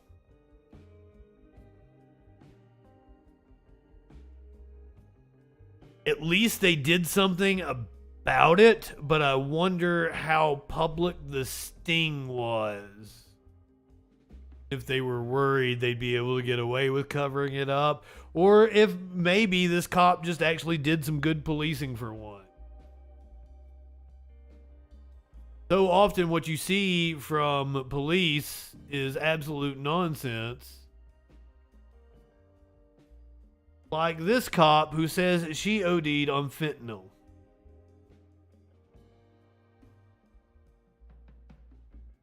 It doesn't say where this happened. Find out. Perhaps this NBC News hit will tell us. Get advised, possible exposure. This could just be the raw news. Said they're releasing this video. difficult footage of an officer who is now doing okay as a warning about how dangerous. Thank you for being a freaking follower. So this is Anika Hope. It apparently happened on December 13th, but I still don't know exactly where it happened. Again, she did not OD on fentanyl. I can say that with 100% certainty before we watch this. Get advised, possible exposure. Tavares police said they're releasing this difficult footage of an officer who is now doing okay as a warning about. Veer7, thank you for being a freaking follower. Courtney Sullivan with the Tavares Police Department said Officer Courtney Bannock found drugs on a passenger during a traffic stop Monday night. She said she just barely opened it, saw that it was, narcotics, closed it quickly. Sullivan said Bannock wore gloves as she always did. The officers agreed to test the substance back at the department, trying to avoid exposure because it was windy. Next thing you know, I bet it comes back to be like fucking powdered donut residue or some shit. She was trying to key up on the radio, and you could hear in the radio got her little toot, almost like she was choking. Just once, she sounded weird. Sullivan said she's having a panic attack because of fucking misinformation like this. I love it. I don't freebase cocaine, but now the pastor, it's a sermon I've already heard before. I might step out and have me a little toot. I love that fucking video. She watched one too many Fox News segments. That's exactly right, Pepe. The officers found Bannock in and out of consciousness. They got Bannock out of the car and ran to get the emergency medication Narcan. He's ODing. He's having a panic attack. A small window to get to the hospital and to get the care that you need. Get an ambulance. You're good. You're good, Courtney. You're good. She's breathing. Hey, stay with me, okay? The body camera footage shows Officer Bannock reviving, even talking. It's a $1 bill. Not long after, she's passed out again. They administered a third Narcan. Officer Bannock survived. Biggest thing that Oh, she survived? in general really wants others to take away from this, so that these drugs are dangerous. They're dangerous for not only yourself, but others surrounding you. We're told the officer is at home recovering, and she believes the wind did contribute to her overdose. Police also say that the person involved will likely face felony charges, but they're still investigating. Bullshit. Anika Hope, Wesh 2 News. I want to send it off to an independent lab. Tell me what the fuck that substance was, because it wasn't fentanyl. I was hoping NBC News would do it for me, but they didn't. Any doctor will tell you that just touching fentanyl is not enough to OD. It is absolutely impossible. It does not work that way. She was also wearing gloves, so there was no skin contact with it. She was having a panic attack, or it was faked. It was faked for propaganda. So I am upset that NBC News did not correct it.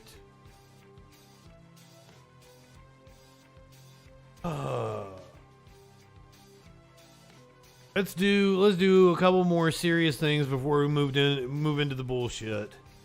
We got bullshit to talk about. And then I feel like Curiouser might have made some food, and like now I'm getting the munchies. I feel like I smell like Texas toast. Yeah, there's pasta on the stove. I knew I smelled it. But I did not have the munchies until I smelt that. But I mean, it's not like I'm gonna leave you hanging though. We got that news. It be news, and we got to find out what that news be doing. Oh shit, we're up against the commercial break on Twitch. So let's take a commercial break. When we come back, we're gonna talk about if the U.S. government is going to take up a ban on TikTok. Kari Lake has a real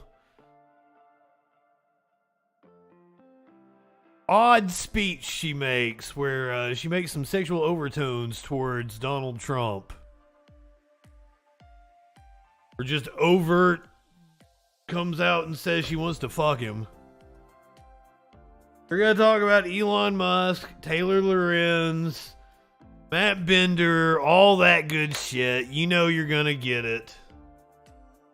Plus, I wasn't going to play the video of the Washington Post workers getting laid off because it's kind of old news at this point. But if you haven't seen the video, I'm going to show you that video because I have a really funny video of Don Jr. to play after that. Plus, apparently Steven Crowder has quit.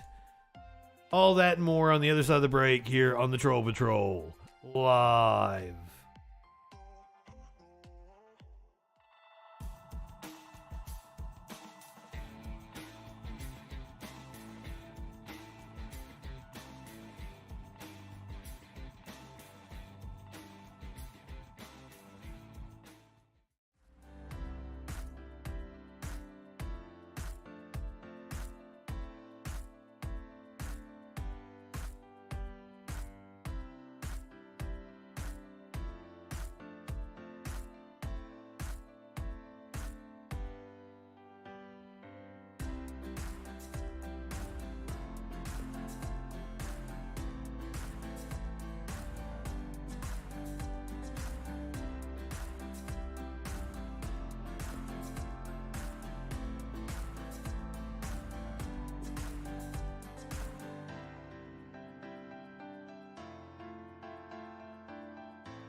Gwyneth Paltrow is one of the biggest stars on Earth. An actress, a singer, an author, an entrepreneur. She is an Academy Award winner and owner of a successful lifestyle brand, albeit with a questionable name. Why then is she stealing her ideas from a barely known comedian from Appalachia? Earlier this year, Paltrow launched her This Candle Smells Like My Vagina product under her Goop brand. There's just one little issue, Miss Paltrow. I came up with the idea for pussy candles back in 2013. It's from my stand-up comedy routine, Pussy in the Morning, where I coined the concept of a vagina-scented perfume I called Eau de Twat. The next line in that routine goes a little something like this. And that inspired me to create a scented candle, which also looks like a vagina and smells like a turned-on vagina. So you burn it, you get the smell of vagina, and then after it's finished, it looks like a freshly fucked pussy, all floppy and sloppy. So, since Miss Paltrow is clearly infringing on an idea I had that long predates her product, I would like a cut of that $75 she's charging for her ripped-off cunt candle. Please donate to my legal fund by visiting my Patreon. Show this bougie liberal elitist that she can't steal her ideas from the hardworking people of America's heartland. And I will use the money from that settlement to bring affordable pussy-scented candles to market. Available to all the masses, not just Elton John. Elton John? Why does he like the smell of pussy?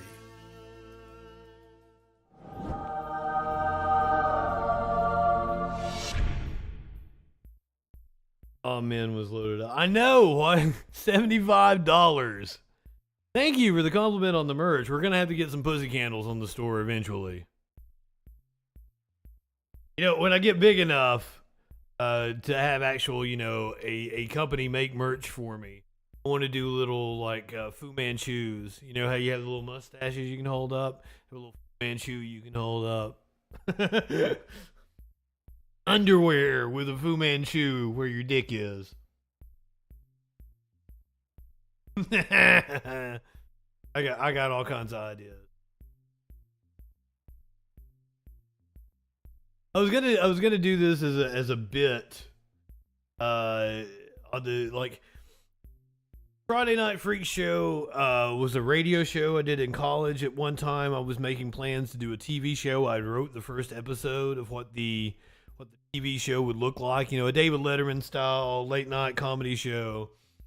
The first comedy bit I was going to do was like merch that we're going to sell in the store. And it was going to be, you know, a little popsicle stick with a Fu Manchu on it, the underwear with the Fu Manchu. But then I was going to be like, we have Justin Freakin action figures, and it'd be a Jesus that I drew a Fu Manchu on. that was the punchline of the bit.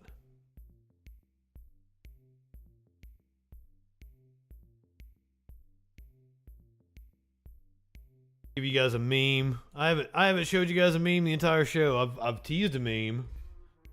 When keeping it real goes wrong. I don't think Twitter is dead yet.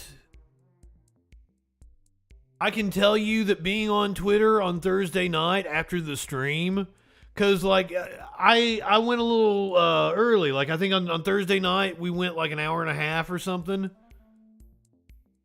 Like I don't think I was on as long as I usually am. So I was off early, and like I was kind of paying attention to what was going on, and I was seeing the meltdown that Elon was having in real time. And the journalists talk about, oh my god, I just got banned, and yada yada, all the different responses. Get into that here in just a second. We've got some real news to talk about. To the Twitter, let's talk about TikTok. Nancy Pelosi is undecided if the U.S. House will take up TikTok government device ban. Comes after several states have banned their government workers from being able to use TikTok on their government phones. Probably not a bad decision, but as I brought up earlier, I wish that we could move forward and have a Bill of Rights regarding our digital data and our digital footprint, and that we have a right to that data, and that companies can't just harvest it without our express consent. But that's just me, and I live in a fucking fantasy world. We live in a late-stage capitalist hellscape where this sure as fuck isn't going to happen. They will fearmonger about the Chinese company that's doing the exact same thing all the U.S. companies are doing.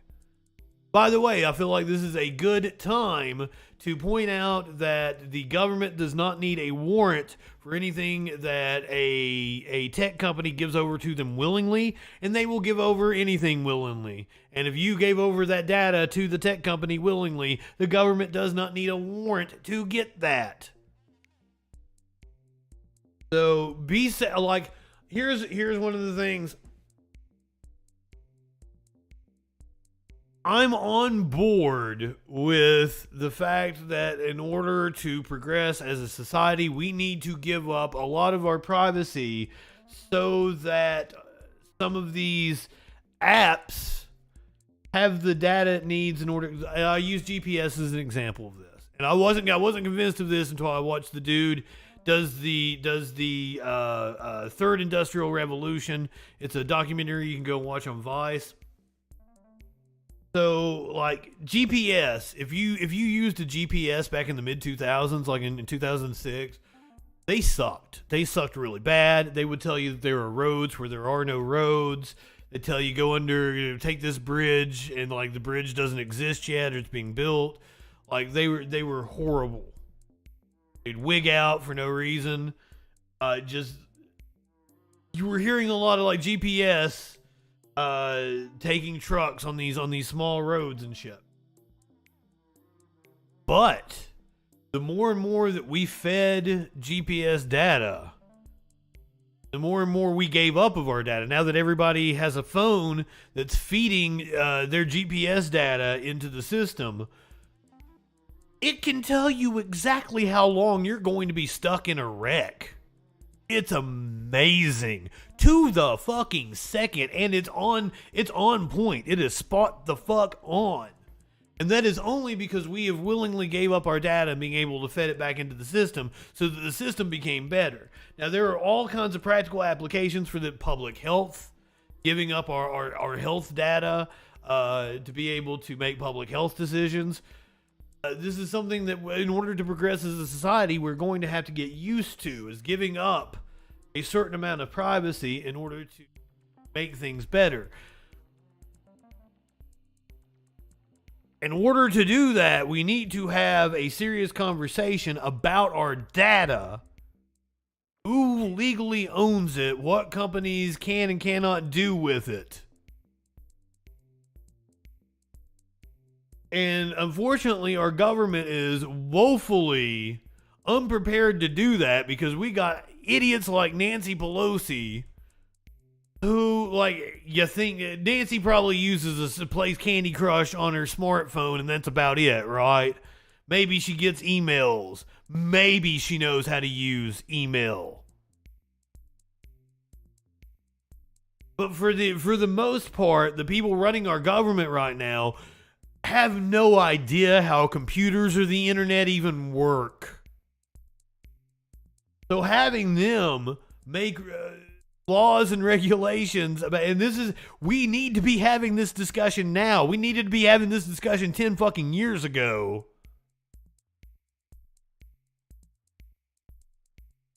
But unfortunately, we've got people that don't even know how the internet works running the government, and it's going to be a long time before they give up the reins of power, unfortunately.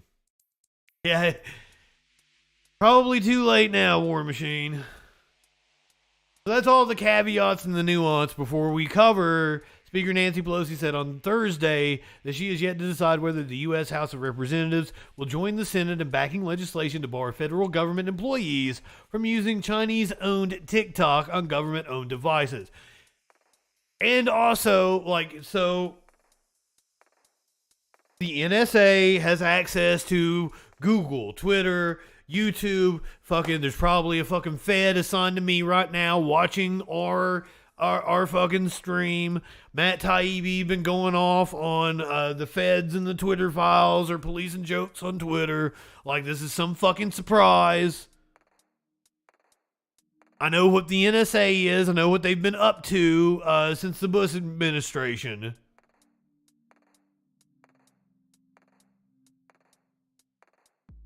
But there is an issue with China doing it. There is an issue with China having access to government employee location.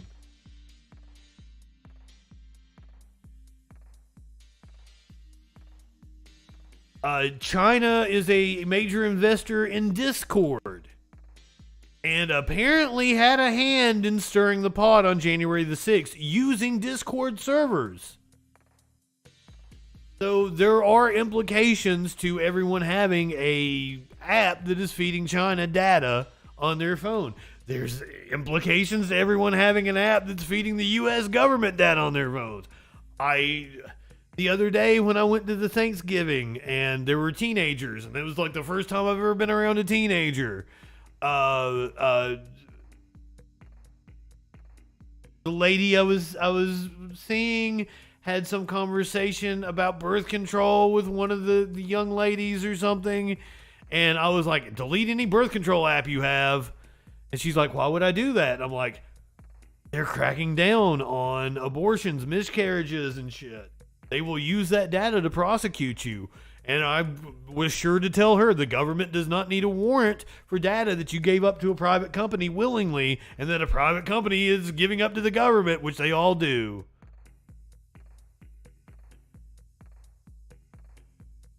God, that's a lot of caveats to talk about this story. We're checking with the administration just in terms of language, not in terms of being opposed to the idea, Pelosi told reporters. I don't know that it will be on the agenda next week, but it's very, very important. The House needs to pass the Senate bill before next week's expected end of the congressional session. House Republican leader Kevin McCarthy said on Twitter, Pelosi should immediately allow an up or down vote on the TikTok government device bill. Kevin McCarthy probably said on TikTok. If the House approved that, and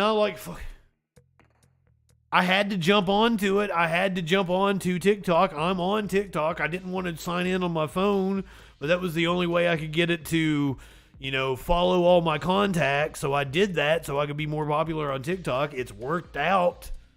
I've gained like 100 followers in the past month. 30 of which have been in like the past couple of days. The freaking newses are very, they're tailor-made for TikTok. So it's a good thing that I'm on there now, but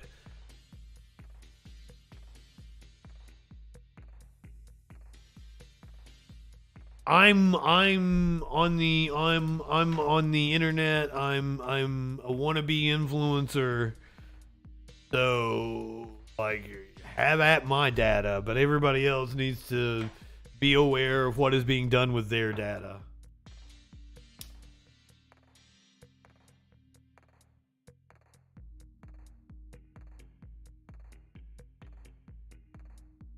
I had this earlier. I was going to talk about this when we were talking about Marjorie. I was going to talk about this before Marjorie Taylor Greene and the vibrators. Somehow we transitioned into that way easier. Having to take the detour with Kari Lake being creepy towards Donald Trump. Apparently Kari Lake lives in sexual anarchy. You live in sexual anarchy? Or would like to have some sexual anarchy with Donald Trump, judging from this clip. And of course I want to thank the most amazing man in my life. I know you're thinking I'm going to say my husband, but he's the second most amazing man in my life. I want to thank President Donald J. Trump and First Lady.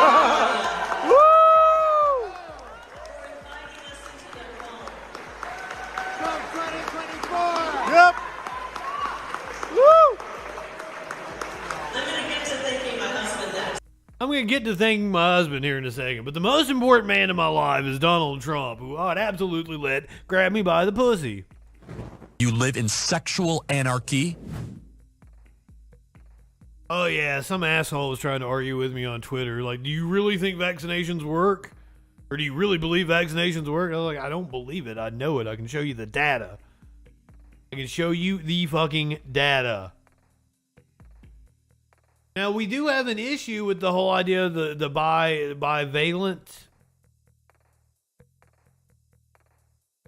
update to the bivalent booster is only as effective as the... I don't know how to say it. It's not as effective as they hoped it would be, but is still effective at preventing hospitalizations.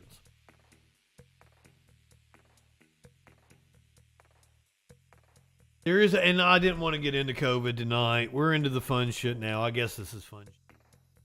Fun shit. Fun is relative. Fun is relative here, guys. But I'm really worried about the fact that China is lifting the restrictions quickly. And apparently didn't really have a plan for doing so, and is basically just going to let it rip now, and is probably not the best course of action, because that could produce, and they have a population which is they're vaccinated, but to a lower rate than we are, with a less effective vaccine, and just letting it rip could yes, it's very contagious presently. There's a lot of people getting sick. We've got this triple pandemic of RSV, a virulent strain of the flu. Strep is going around in England. Strep A has killed 15 children, I think it's up to now. But if they just let COVID rip in China, in their what, 2.3, 2.5 billion population,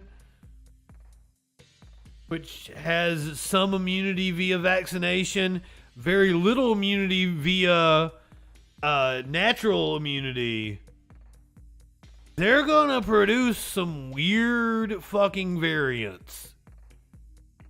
And that coming at a time when the rest of the world is just starting to build an immunity against what is going around. This is not a good recipe. And this is yet another reason why, government should probably coordinate on things like this.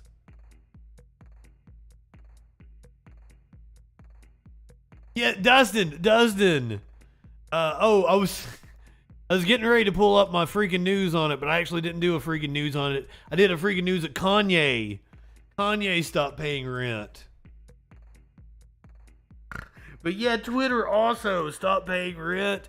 San Francisco investigating them for their weird hotel rooms. But one more story before we do Twitter. I'm going to take you to somebody who I keep seeing on Twitter despite the fact that I do not follow.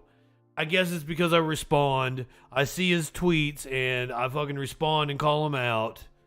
Kyle Rittenhouse talking about free speech Do here. anything they can to come after us, and I'm talking about conservatives right now. Absolutely. I mean, if you look at the censorship with Elon Musk, what he's exposing, Charlie Kirk was blacklisted, a bunch of other conservatives were blacklisted on Twitter. They're preventing our voices from being heard, and soon they're going to take away our rights and they're going to persecute us, and it's going to come. People are going to try to throw trials on us, and they're going to try to silence us, and they're going to try to take over the United States.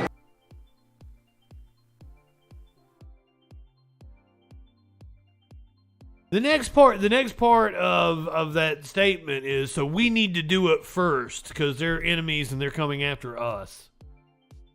That's how they justify the bullshit that they are pulling. The victim complex.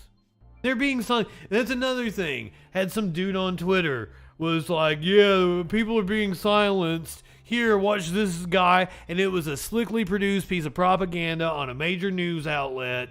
The dude was like, I called him the Tom Clancy of history infotainment. But he was British, since I didn't know who he was, so I had to look him up. And he had like a million fucking documentaries that he had produced about like ancient aliens and shit. It was mind-numbingly bad shit that he was producing in mass, just so he can make as much content as he can, so he can fleece as many people as he can.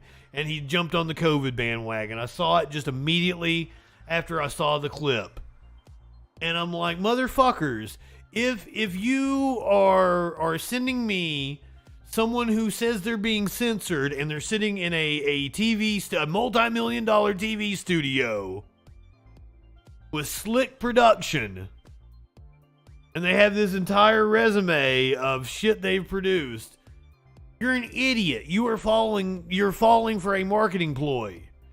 This asshole here at America Fest by TPUSA, this multi-million-dollar event they're putting on. Look at the stage they're sitting on. We've covered. Look at those screens, those planar screens behind them. Fucking, that's 10 grand, 15 grand right there. I used to do installs of those planar screens.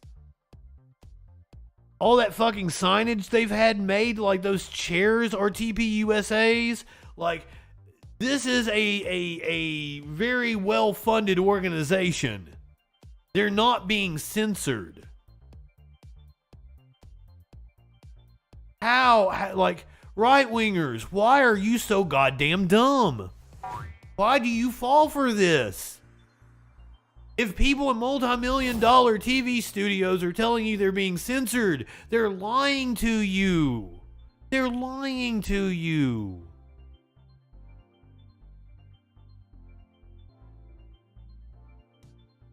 But if you want to give somebody money that actually is being censored,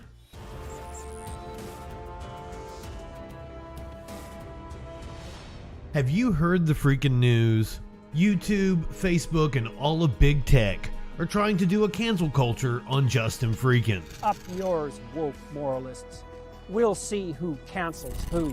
Help the channel stay alive and grow by subscribing or following, and be sure to turn on notifications. That's the shirt I'm wearing right now. Like, that's when you see my cartoon characters, that's how spot on I am with my cartoons. I own the shirts that you will see my cartoon character wearing. That's the attention to detail I put into my avatars. They doing a cancel culture on Justin Freakin. No. I mean, it is like my 6th Twitter account that I have right now, fuckers. And Elon kept talking about bringing back people that had been banned. I want my original Twitter account back. I want Mr. Justin Freakin back, where I actually have followers. I actually have like 500, 600 followers. Elon Musk re-enabled Twitter accounts for several journalists he banned over the @ElonJet. That was on Thursday's show. I shared the Facebook page for @ElonJet. He posted that he was in Doha for the World Cup. Is that the name of the city? Or that's just where his plane landed, but I knew he was there because I follow ElonJet. So he posted on Twitter like, I'm at the World Cup. I was like, I knew that because I saw where your plane landed earlier, fucker. Ran a second poll asking his followers when they should be let back onto Twitter, and the answer now, 1, their accounts have been reactivated, while Musk continues to claim they doxed my location. Now we watched the video that Elon doxed the person that he accused of being a stalker. Elon Musk has started to lift the suspensions of some journalists on Twitter after rerunning a poll asking if he should unsuspend accounts who doxed my exact location in real time. The journalist did not reveal his real-time location, which is true. Out of the 2 poll options, now 1 with 58.7% of the responses beating in 7 days. There are almost 3.7 million responses to the poll. God damn. Journalists from a variety of outlets, including the New York Times, CNN, NBC, The Intercept, and more, had their accounts suspended on Thursday, most of them after tweeting about @ElonJet, a Twitter account that tracked the SpaceX-owned private jet Elon Musk uses, based on publicly available FAA flight tracking data. The ElonJet account was suspended from Twitter prior to the strike against the other accounts, but survives on other platforms, which is potentially the reason you can't tweet a link to many instances of Mastodon, a decentralized Twitter alternative. This time, the free speech absolutist is blocking his competition, blocking people from being able to share publicly available information. This time of writing, the accounts belonging to Lynette Lopez and @ElonJet still remain suspended. Meanwhile, the accounts for CNN's Donnie O'Sullivan, the New York Times' Ryan Mack, the Washington Post's Drew Harwell, Mashable's Matt Bender, and the Majority Report's Matt Bender, The Intercept's Micah Lee, and the @JoinMastodon account are once again visible on the platform. Shortly after reinstating these accounts, Musk also suspended the Washington Post reporter Taylor Lorenz after she reached out to Musk for a comment on a story. Her last tweet was a reply to Musk's post about a violent stalker he says followed his family, and it read, "Hi Elon, @Drew Harwell and I sent you a couple emails about this. We've learned some information that we'd like to share and discuss with you. We're taking this very seriously and want to ensure this is pursued in the right way." Speculation is that she's got some information that somebody wasn't actually stalking Elon. Now, we know Elon is a pathological liar. Even his ex-wife called him out about holding his child as his child died. That is how disgusting of a liar Elon is. An update shared on Lorenz's Substack newsletter, she says she received zero communication from the company on why she was suspended. My colleague Drew Harwell, who has also been suspended, and I have been working on a story involving Elon, and we're hoping to get a comment from him. When I went to log in and see if he had responded to our query, I was suspended. Musk later said Lorenz was suspended for prior doxing action. Her account has since been reinstated.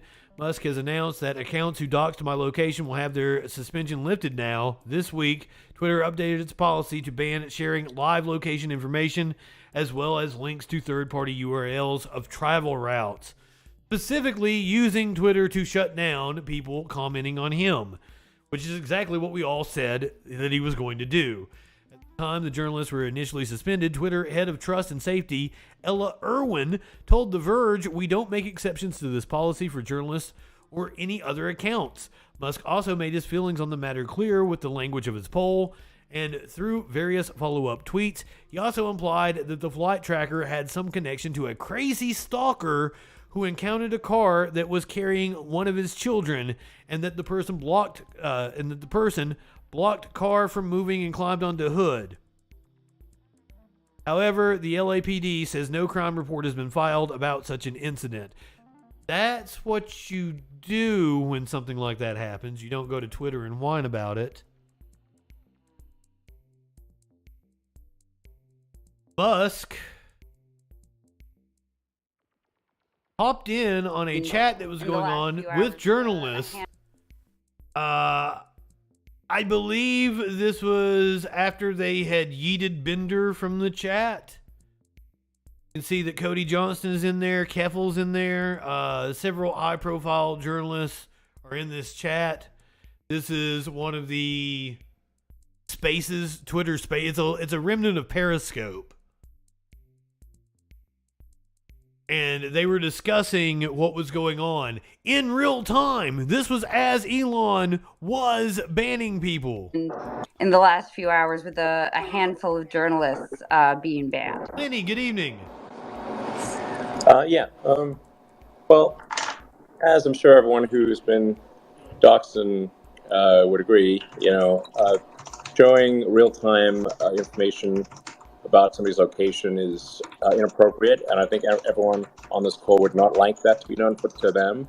And there is not going to be any distinction in the future between journalists, so-called journalists. Now, it was Bender that pointed this out on the Majority Report when he played this clip.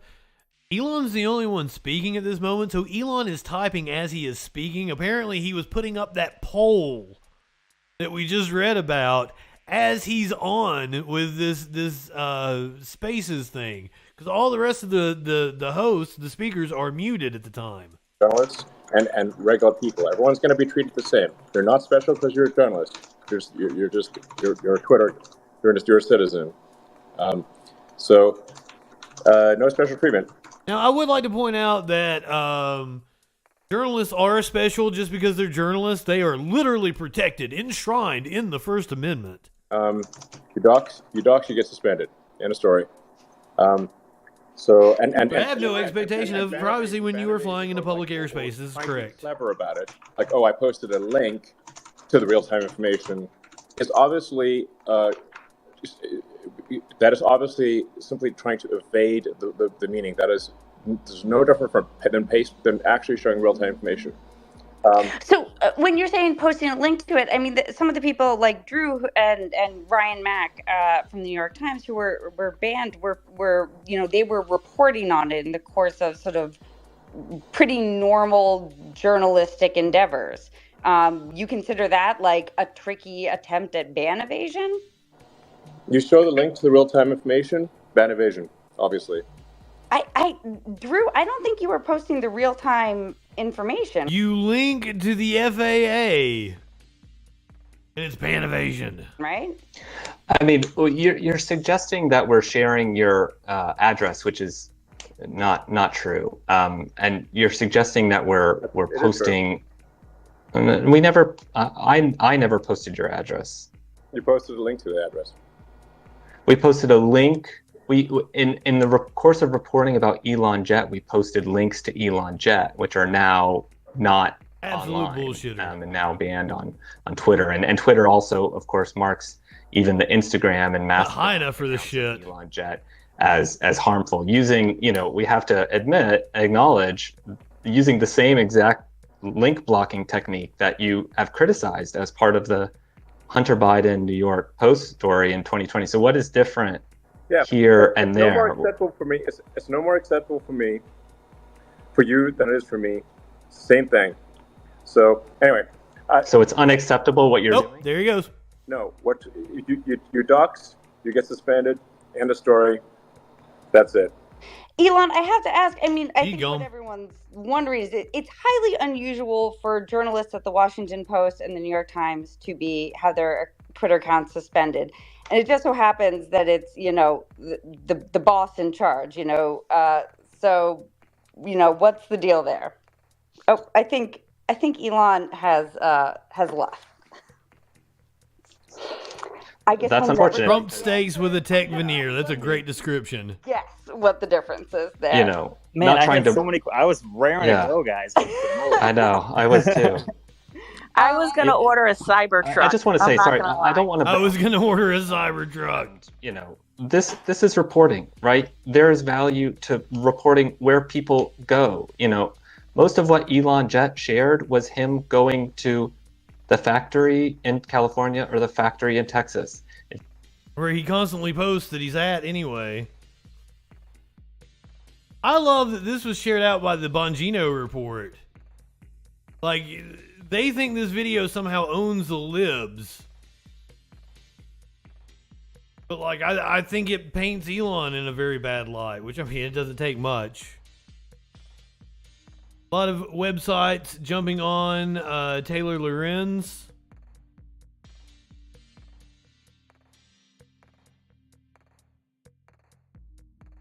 Such as Libs of TikTok. Taylor Lorenz, the person who doxed me, was just suspended from Twitter.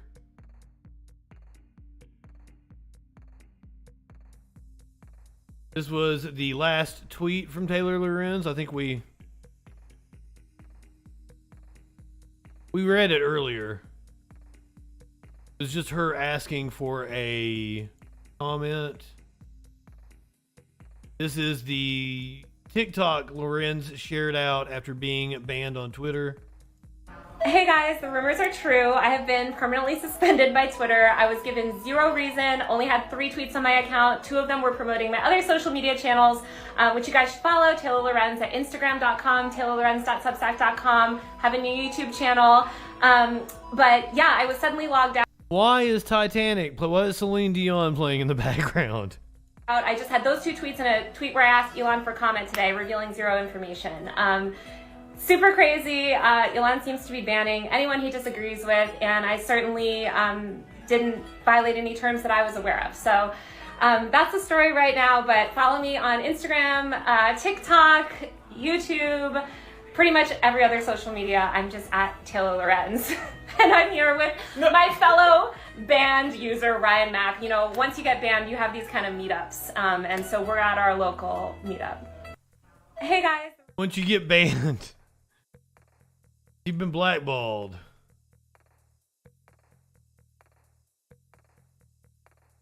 So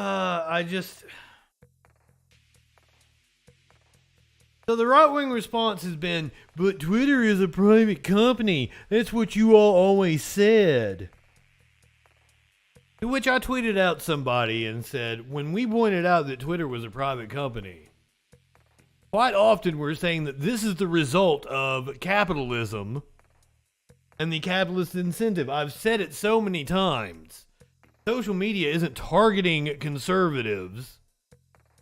Social media has an incentive to crack down on speech and sanitize it for their advertisers.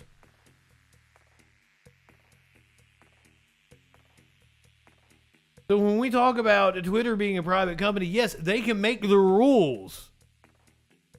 That's us telling you that doesn't mean that we're saying it's a good thing.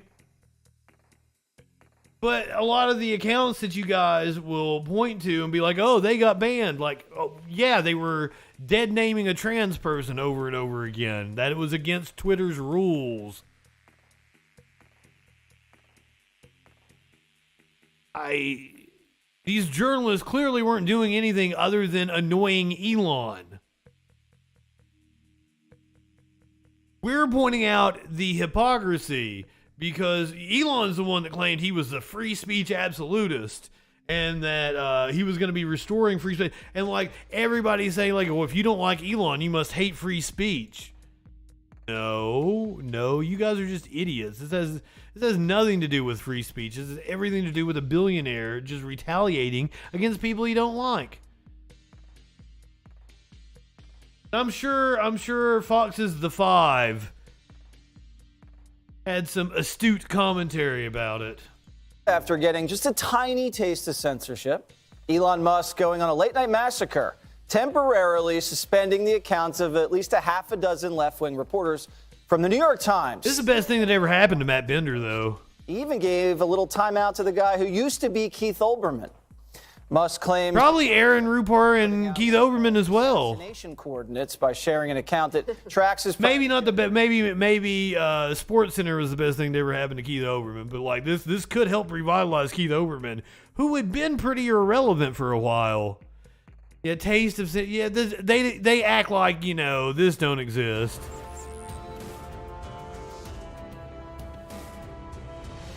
Have you heard the freaking news? YouTube, Facebook, and all of big tech are trying to do a cancel culture. I'm still salty about the fact that YouTube, by the way, this is like a celebration stream. This is the stream that puts me over the cash out amount. I finally get a check from YouTube tonight because of this stream. Like I was like 3 cents away from it.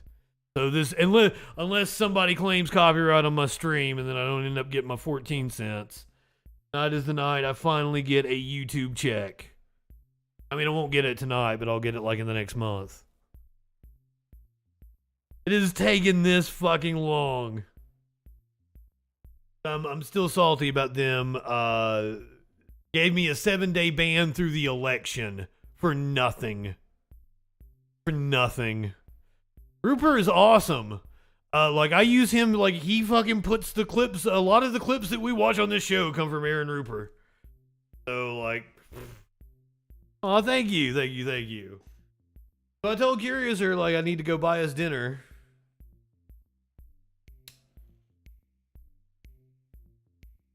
Using the YouTube cash.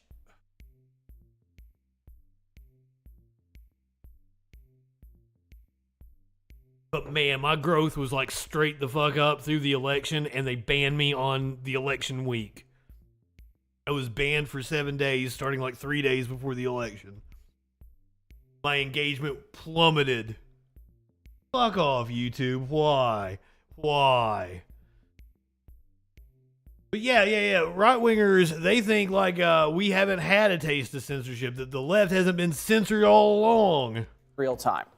The billionaire points to an incident in L.A. this week where a stalker jumped on the top of his car. Where it looks like this dude, and we don't even have any evidence that he jumped on top of his car. Showing real-time information. Fox didn't censor the license plate. His kid was in and said this. Fox didn't censor the license plate. Okay, so if it turns out that this dude wasn't stalking Elon and that Elon doxed him, like, Fox could be in some, like, legal trouble over putting this dude's license plate on TV. Fuck. Showing real-time information about somebody's location is inappropriate, and I think everyone on this call would not like that to be done to them. And there is not going to be any distinction in the future between journalists and regular people. Everyone's going to be... Let's talk about the hypocrisy of, like, libs of TikTok.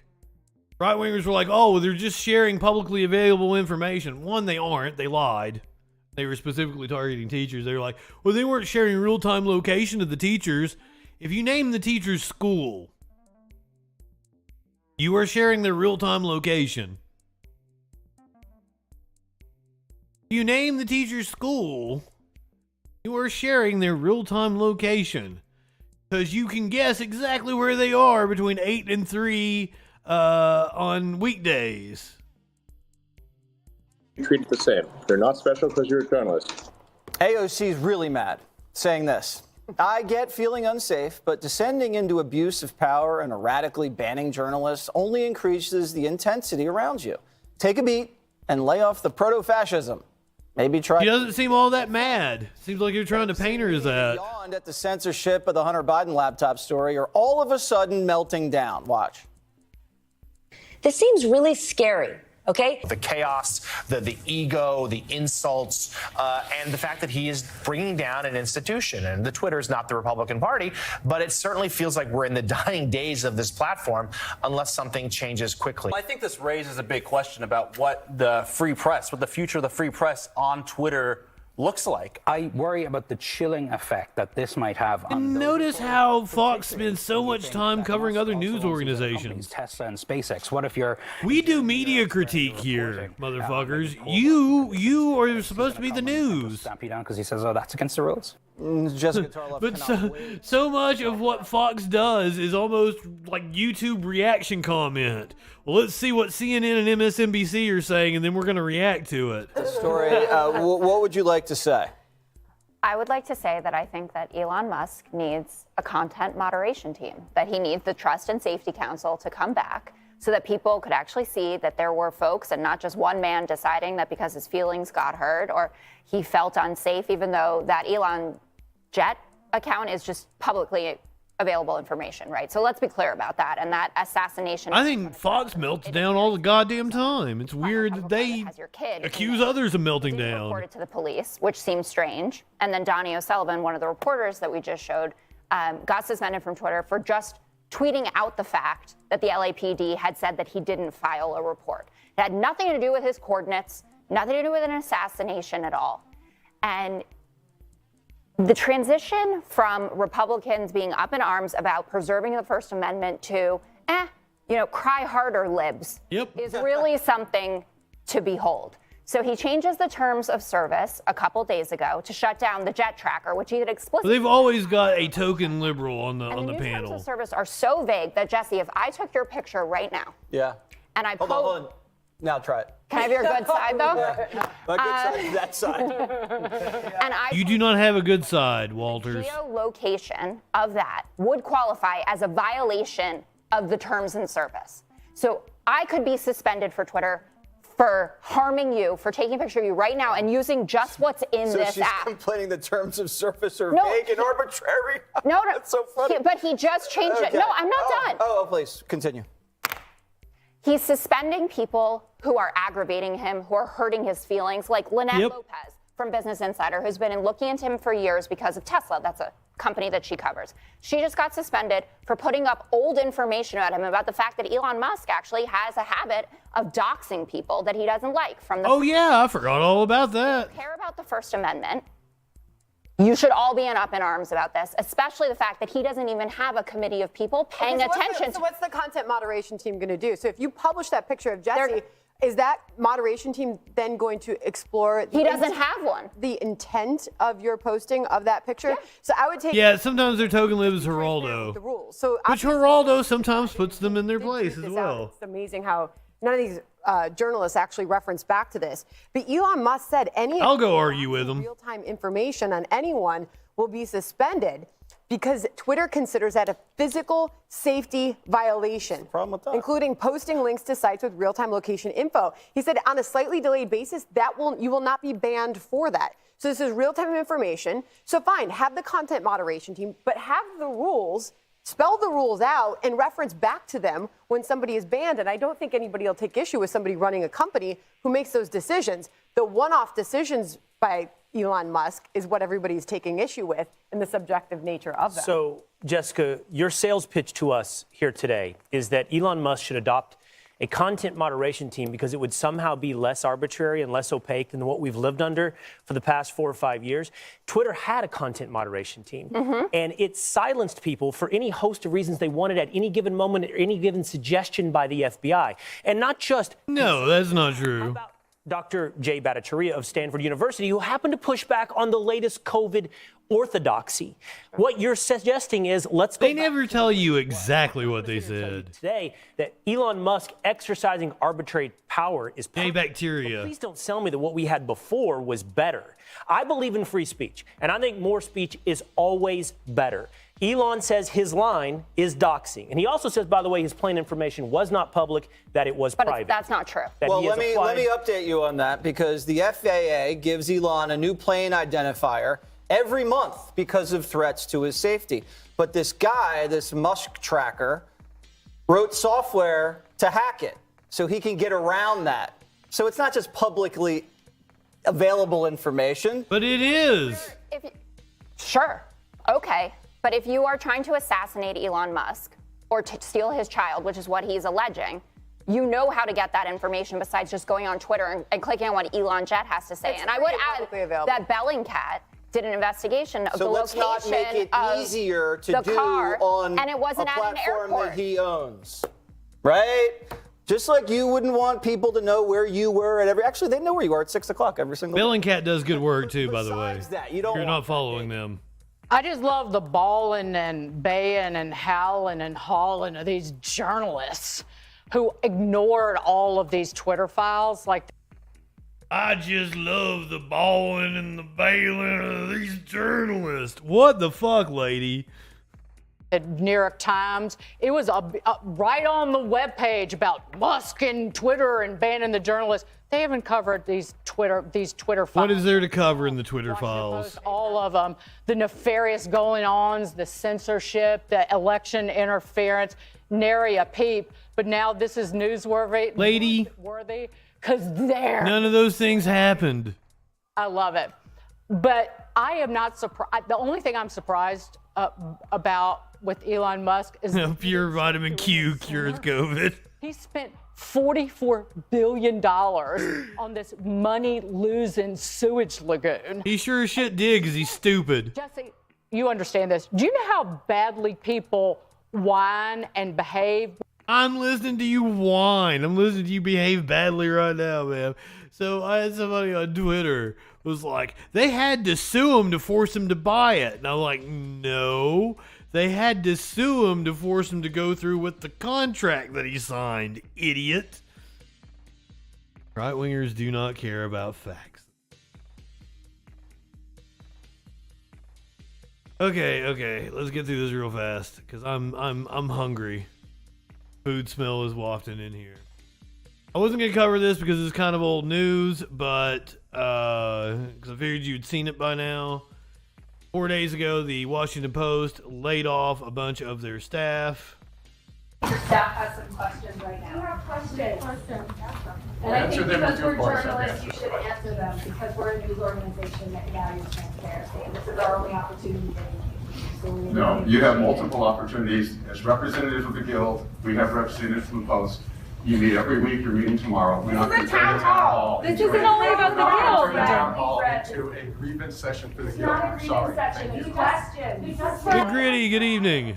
Brad, you talked about positions getting eliminated. What are you going to do to protect people's jobs? Are they going to be treated like the magazine staffers were? Are you going to try and We'll have prioritize? more information as we move forward. Thank you very much. Is this How- You seem to be disrespectful. This is the Washington Post. You are disrespectful. This is employees at the Washington Post getting told that there's going to be mass layoffs. And I think this is the publisher. The town hall or publisher dropped a bombshell. Publisher is usually that's like the president of the company of a newspaper. We'll have more information as we move forward. Thank you very much. Is this How- You seem to be disrespecting this room. You are disrespecting this room. I can't believe this is embarrassing. This is embarrassing. It is embarrassing. Your staff has some questions right now. You have questions. Just walks the fuck off. So this happened on Thursday, but the reason I wanted to play it is because Donald Trump Jr.'s response to it is just goddamn hilarious. Finally drop them from the cell phone plan or drop them from their insurance, and now they got to function in the big person world for the first time ever. It's actually hilarious how they react to any challenge, any adversity, and it's actually really scary for the future of our country because I imagine a lot of this aligns up with that next generation. None of these kids these days or these young, aspiring journalists or whatever, they've never functioned in the real world and they live in some sort of fake utopia. So, soup for my bread line. Thank you for the raid. 7 trolls who are not high enough for this shit. Hold on, I gotta pack another bowl. But you came in just in time to hear Don Jr. bitching about the Washington Post employees getting told about future layoffs. Don Jr. says they don't know what the real world is like. how they react to any challenge, any adversity, and it's actually really scary for the future of our country because I imagine a lot of this aligns up with that next generation. None of these kids these days or these young, aspiring journalists or whatever, they've never functioned in the real world and they live... Grab cats, thank you for the follow. So the parents of these journalists going to start calling into the Washington Post to complain because their child didn't get a participation medal. They did run a paper into the ground with their woke nonsense, and now we get to hear about their pouty, whiny voices. I mean, it sounds like a high school right now. People aren't getting their way, so they're going to complain. And guess what, folks? Welcome to the real world. And again, these activists, journalists, whatever you want to call them. Minty Treasure, thank you for being a freaking follower. I wish that Don Jr. could learn DeVille embarrassment. As you saw in the thing, trolls are not high enough for this shit. I'm not high enough for this shit.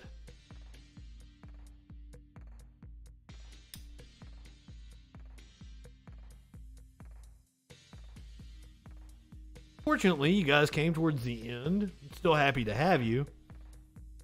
I'm Justin Freakin. I do a news rundown Sunday through Thursday, 8 p.m. Eastern. We've been predominantly talking about how hypocritical the right is.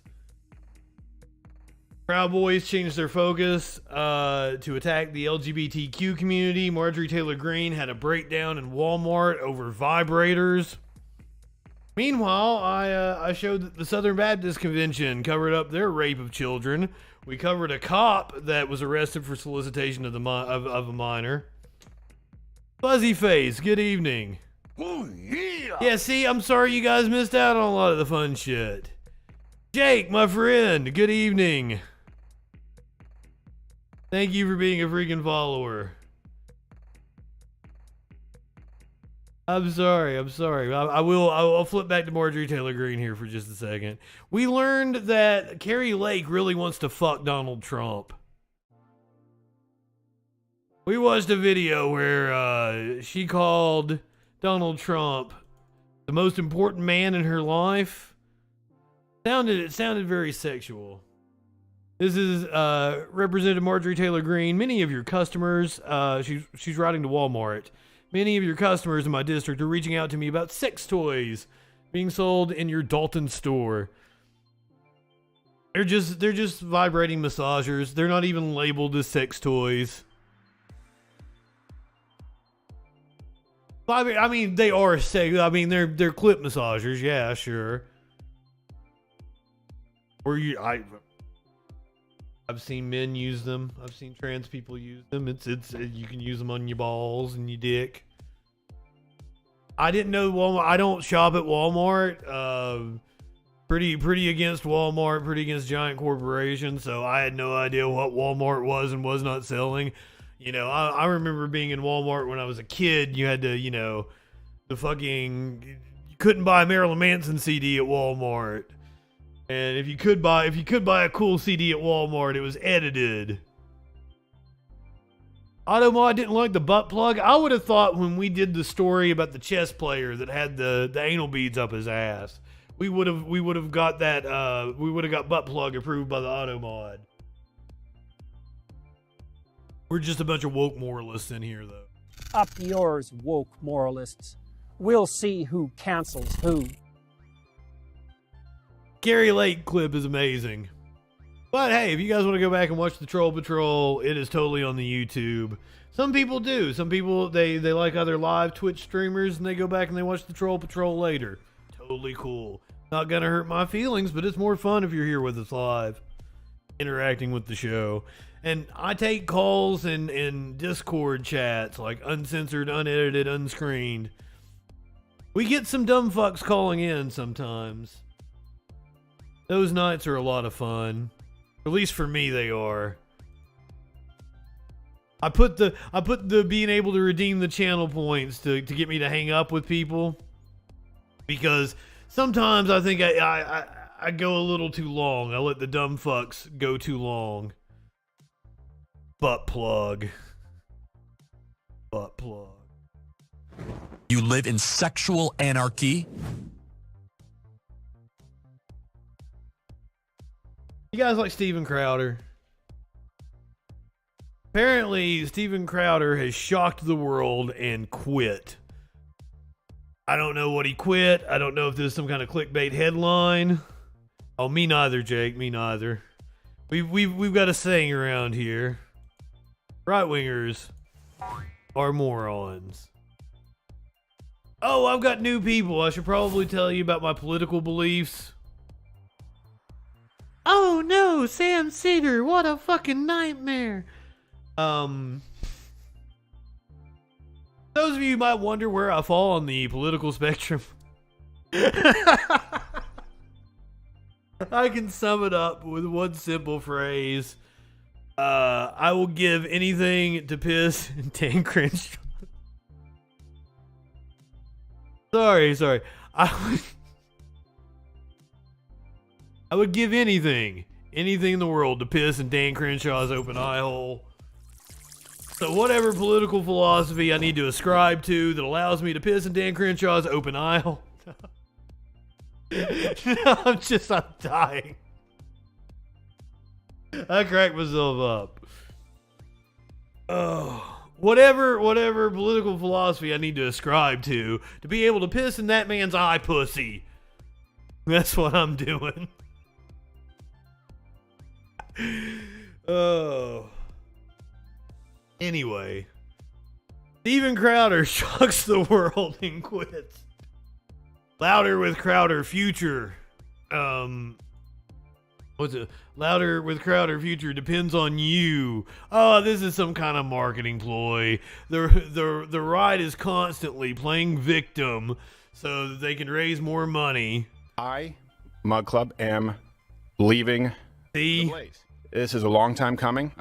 He's leaving the Blaze. I've been hoping that this would be, of course, a joint statement. I've lost sleep over this for months. I didn't even know he's still affiliated with them. Be renewing, and of course, the Blaze knew that I wouldn't be renewing, but I have no way of reaching you. All I ask really right now is that if you want Mug Club to continue, enter in your email so we can make that happen. Yeah. And special thanks, by the way, to Jeremy of the Quartering, who he stepped in and helped us last night. Literally all night. Okay, so now I'm wondering.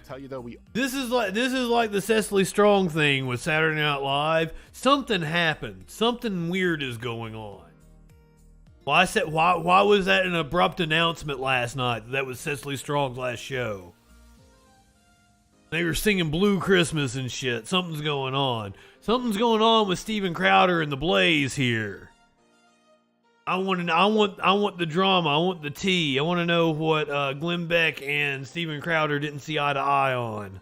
All use coffee brand coffee here. It's great. The guy stepped in is a saint. Yeah. And the Quartering is definitely not a saint. Which is he a wine guy? I'll send him some wine. I don't know. I'm sure he's a drunk. Is it working? I'm sure he's a drunk. Can we have a celebrate? Hey, Jeremy at the Quarter. He looks like it. Yes. For him. People, go out and support. This is the only reason you are able to sign up is Jeremy at the Quartering. Hit some kind of celebratory music. Oh, is that all I have? Celebrate good time or something? All I have is Gerald. Just what? Confetti. Yay. And thank you so much to Jeremy. Do we have an overlay for him or no? No? How did the Quartering help you out? It's a really great show. Our servers would not be working if not. He really did. He stepped in. He's actually doing it on his website. Thank you so much. Wait, is the Quartering like a tech guy or something? Does he do programming? Quartering, and it's been an interesting morning. It's been a seismic shift in the conservative content sphere. I don't really consider myself in the. It's like, oh, I know you don't. Lefties. Then you have like Tim and myself. Then you have like Crowder and Daily Wire. Or maybe like even you say the Daily Wire and the Blaze. All you're describing is different levels of funding on the right-wing spectrum. Relating more to content found on the Blaze than on Daily Wire. I respect what both have done over the years, but the veil has been lifted recently because I became friends with a lot of people that worked at the Blaze.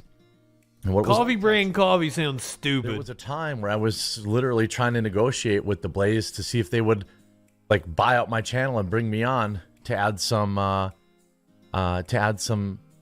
consistency. But you're not conservative at all. Liability, health insurance, things like that. It cost me $2,000 a month to insure my family every single month. It comes out right of my pocket. Things like that. 401k match. That's what I was thinking. This is some kind of brand to compete with Black Rifle because they've had schisms. This morning, I want to go to a it's not like the right wing just constantly eats itself. They're all trying to scam as much money as they can out of their viewers. So now, like, the Daily Wire is split off and it's created its own streaming service. It has its own brand of razors and shit. Their next thing will be like Daily Wire coffee. A bombshell clip and then share with you, what I know and absolutely. What I can also, I feel like I can. But also, because I know a lot of people that have worked. We got to live through all this shit. There's so much right-wing content. Oh my God, this Trump NFT. What was he thinking? He's got to get better people around him. Better people around him? My God. See, this is the Trump NFT thing. This is that's Trump. That's who Trump always is, always has been. He's a grifter, carnival barker. He is not a serious person. I don't know what you expected from Trump. I'm amazed that Trump wasn't on the NFT grift fucking 2 years ago. The Trumpiest thing about this is that he jumped onto the NFT craze as the market fell out of the bottom fell out of the market, as celebrities are being sued for their support of NFTs, as the crypto market has completely collapsed. Dick Cheney hunting Trump. That's funny. I did not see that. Trump hopping on it like this week, especially after all the bad news. That's just like the Trumpiest dumb Trump move you could make.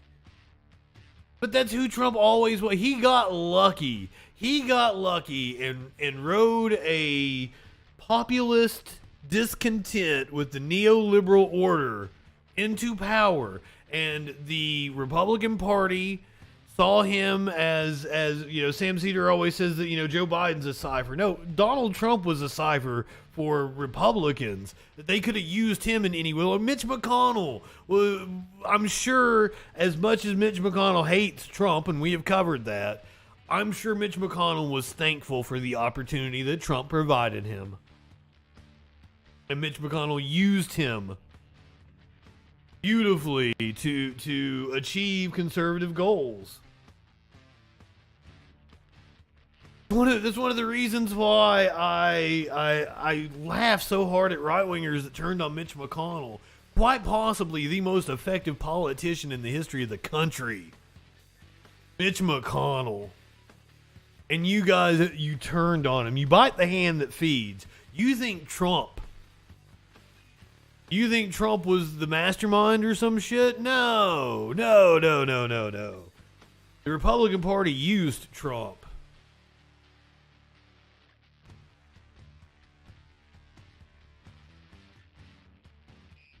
I'm just like, how did you like? I saw exactly what Trump was in 2015 when I was a kid. And this is like, right-wingers love to deny this, but Trump was a joke when I was growing up. He was always a joke. It wasn't until like there's this rebranding exercise with The Apprentice that, you know, he is painted as, you know, the boss with all this luxury and shit. No, he was always a joke. I can't believe you people took him seriously. Not you people. Clearly, you people didn't take him seriously. But some people did. As a conservative, it's getting harder and harder to not look like a kook. There's a lot of people excited for the possibility of snow this week. We are coming up on Christmas. One more time. Let's run down the schedule for this week. Oh my God.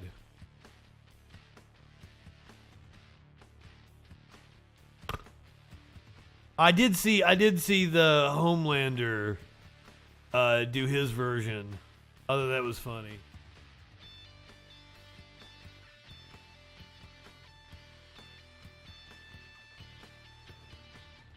I mean, Biff Tannen in Back to the Future was like a joke character based on him. And like that's how he was perceived in popular culture, and the right-wingers that fell for his grift don't want to admit this. Like Trump Casino failing, going bankrupt? Ha ha ha. Of course it did. Jake, thank you for making it rain. Throwing some bits out. Hell yeah. My friend, I will smoke to that.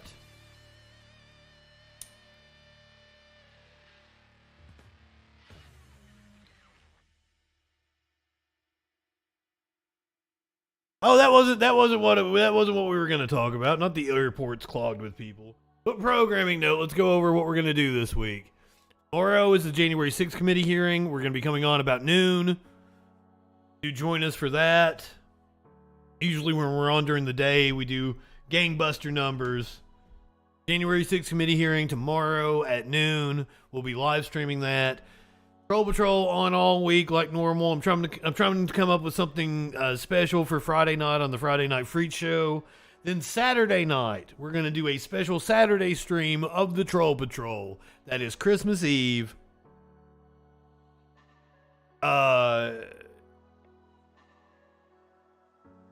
decided to do the Troll Patrol on Christmas Eve because there's actually like newsy kind of things going on. We've got NORAD tracking Santa. Joe Biden's gonna like be doing calls to children earlier that afternoon. He'll probably visit a military base and feed the troops. That sort of shit will be happening. There's actual news going on, so we'll do a news rundown. And if something important happens, we'll talk about that. I'm trying to catch the ads on Twitch so nobody has to watch ads. Sunday, I'm going to come on 8 o'clock. We're going to do a fucking around stream instead of the Troll Patrol. That is Christmas Day. We'll come on at 8 o'clock. We'll probably listen to a little bit of my Christmas playlist music. This is going to be Twitch only. So if anybody watching on YouTube, Facebook, D-Live, you want to tune in, it'll be Twitch only. Well, D-Live, I might have it up on D-Live. There's no rules over there. I don't have to worry about content or copyright strikes and shit. We'll be up on Twitch, and after we'll listen to a little Christmas music, and then we're going to settle in, and we're going to watch TV specials. We're going to watch Christmas TV specials. I got all your favorites, The Simpsons. I got All in the Family. We'll watch Andy Griffith, where they lock up the family for Christmas, and the mayor wants to come in and have Christmas with Andy Griffith. Oh, fucking NORAD gonna give out Santa's coordinates, gonna dox him in real time. What else I got? I got South Park. We'll watch some Mr. Hanky the Christmas Pooh. We'll go old school. I've got like fucking Bewitched Christmas special. Yeah, well, you're a towel. I will pull out some crazy shit that you guys ain't seen in years. I promise you. If you like that sort of thing, I'm gonna go pretty much all night with it. We'll go 2 or 3 in the morning. We'll watch TV shows and shit. Apparently I'll be here alone. Curiouser has to work. I didn't stream on Thanksgiving because I went and had like a actual additional Thanksgiving dinner thing. So I'm here for Christmas, so why not stream? And like, I've got this giant folder of TV specials. Why not watch it with some people that I love? That's the best way to spend Christmas. That's gonna be Christmas Day. And I mean, clinically, if you want to reach around, I'll give you one of those too. You live in sexual anarchy? I ain't opposed to helping a friend out.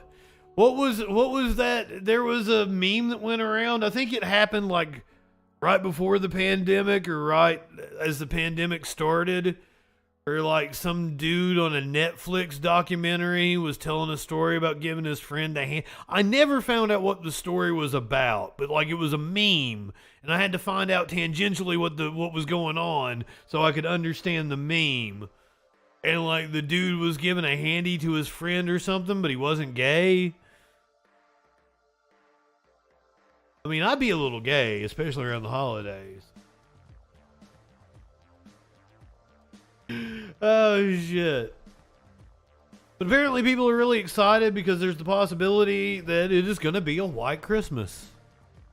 Now, what we're really talking about is like a polar vortex is going to just demolish the United States. And it looks like it's going to happen a few days before Christmas anyway. Watch it. Watch this shit come through. Smash the United States on Thursday, Friday. And then by Sunday, it's going to be fucking 80 degrees. Climate change, bitches. And it's just getting even colder at the end of this week, right before Christmas. So Christmas this year, you will want to think about jackets, coats, the whole works, scarves, everything like that. Cocaine Christmas. For Christmas Eve and into Christmas Day. The cold air here to stay, at least for a while. We do have rain tomorrow and Tuesday. And then not only will it be cold on Christmas for the weekend, but we'll have to think about the overnight temperatures, which could be hard freeze conditions north of the lake. Maybe even 3 nights in a row, and south of the lake, we could see those hard freeze conditions. Oh, I don't know where I got this news from. I don't know what lake she's talking about. One night, which would probably be Friday night into Saturday morning, and light freeze conditions for the mornings on either end of that. So more details in just a second. But first tonight, we have some clouds increasing. It It has been a pretty day. We're down in the Gulf. High temperatures in the lower to middle 50s. We're sitting in the 40s to 50s right now. And for your Sunday evening, our forecast does take just gradually dropping through the 40s. I would love to get my front teeth fixed. Some clouds increasing. Even with insurance, it was an outrageous amount because apparently your front tooth is cosmetic. It gets, but if it does get to about 35 north of the lake, I have a fake front tooth for those of you who don't know. I had my front tooth knocked out. Although conditions Wrestling with my buddy on the trampoline when I was a teenager. Plants protected from last night, might just want to keep them wherever they are for one more night. South of the lake, lows will be in the 40s. Don't have to worry. Keep those plants locked up. North and south, make sure your pets are. I'm not sure if I was. It looked like Louisiana there for a second, but I don't think it was Louisiana. I'm also not good with geography, so don't trust me. And we are expecting showers to move in. Oh, no, it was Louisiana. Our precision cast forecast through about lunchtime. We're staying quiet. But that's not a lake then, is it? Because it connects to the Gulf. By the afternoon and evening, as this Gulf low just skirts along our coastline, we may see breaks in the rain. This is by 10 p.m. Not everyone will get rain the whole time. But look at Tuesday. This is by Tuesday late morning. We have more showers in the forecast. Yeah, I'm sorry I didn't get you guys a national. This is by about 4 p.m. news story. And moves off to the it's still called a lake? Out for Wednesday, and I thought it had like a different name when it connected. Risk level for some flooding rains. Not really expecting that, but we'll get a 1 to 2 inch rain total, I think, for a lot of spots in the blues and purple. There's when you've got an island, it's not necessarily an island. It might be an isthmus. It might be a fucking inlet. It might be a blah, blah, blah. There's all kinds of fucking. Thursday, we get this hit of much linguistics is fun. With this Arctic air mass. So this is what I have for our Christmas forecast. Now, exact numbers will probably change a little. We're a whole. That's what the reason why I picked this is because I saw this specific map on the thumbnail. And I was like, oh shit, that's a good comprehensive rundown of what we're going to be facing as a country. This hit of much colder air coming from your Arctic blast. North, this Arctic air mass. So this is what I have for our Christmas forecast. Now, exact numbers will probably change a little. We're a whole week out, but it does look like we could start Christmas Eve morning in the upper teens to 20 or so north of the lake, middle 20s south with highs reaching 40 degrees. And then for Christmas Day, another cold start in the 20s with highs around 40. I think I fucked the name of it up ahead, bad. I want you to be prepared and just kind of have an idea of what you need to do. So yeah, that's your Pontchartrain. Thank you clinically for the phonetical spelling. So that's your heads up about what you might be facing come the middle of this week. Of course, we'll go over that more throughout the week here on the Troll Patrol because I keep you updated on what's going on. And the weather is the news sometimes. If we still got some new people lurking around, we always end the show with a animal video. Sometimes it's cuddly animals, sometimes it's reptilians, sometimes it's a heartwarming story. This one's kind of heartwarming. Here's you a puppers that knows exactly when their owner will faint. Make sure she has her medicine.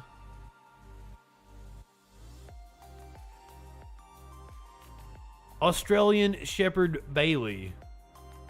Estuary. Is that the name when it's open to the Gulf? But look at that. The puppers grabs the medicine from the counter.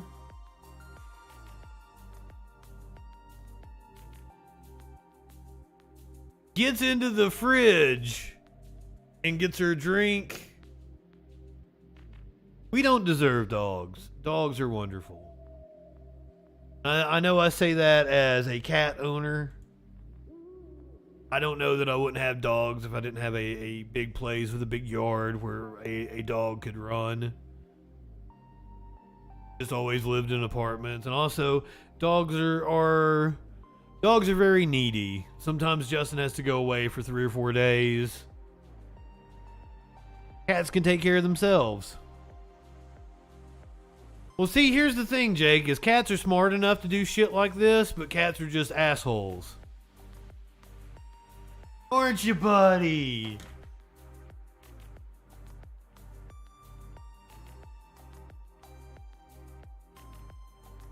Cat is totally smart enough to do shit like this, but like, you know, he ain't going to. Lazy and self-centered. Oh yeah, I'm calling my cats assholes, and I have two of the sweetest cats in the world, and one asshole. But yeah, the two sweet ones can be assholes as well, just because, you know, they're cats. Oh shit. Oh, I'm just like, Jake, I'm sorry that you missed out on the kitten. We have 7 cats here. I'm sorry that you missed out on the kitten. We have a, about 10, 11 week old kitten now. I've lost count of the weeks. My God, is she a hellion. So be sure to tune in tomorrow. You'll get a kitten. Kitten comes in here quite often. So tomorrow, January 6th committee hearing at like noon. I think it starts at 1, but we'll come on about noon and start our coverage. Special Troll Patrol on Saturday. Fucking around stream on clinically wants to show cat. Let me go find the kitten. Let me go find the kitten.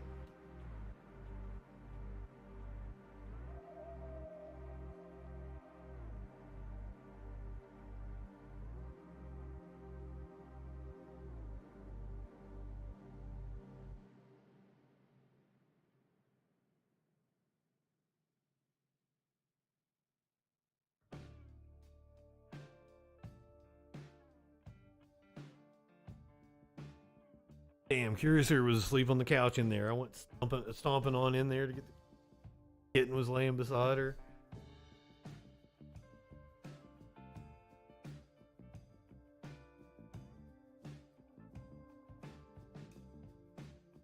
Look at her.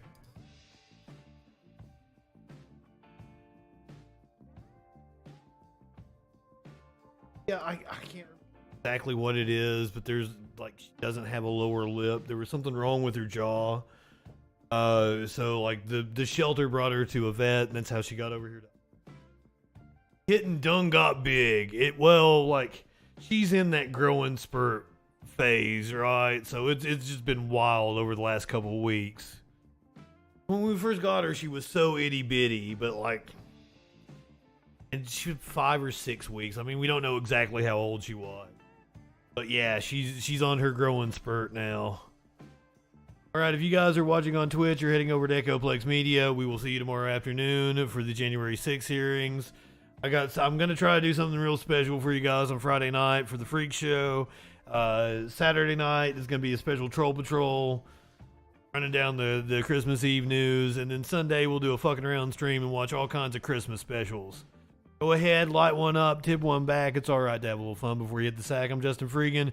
We will see you tomorrow afternoon for the January 6th hearing.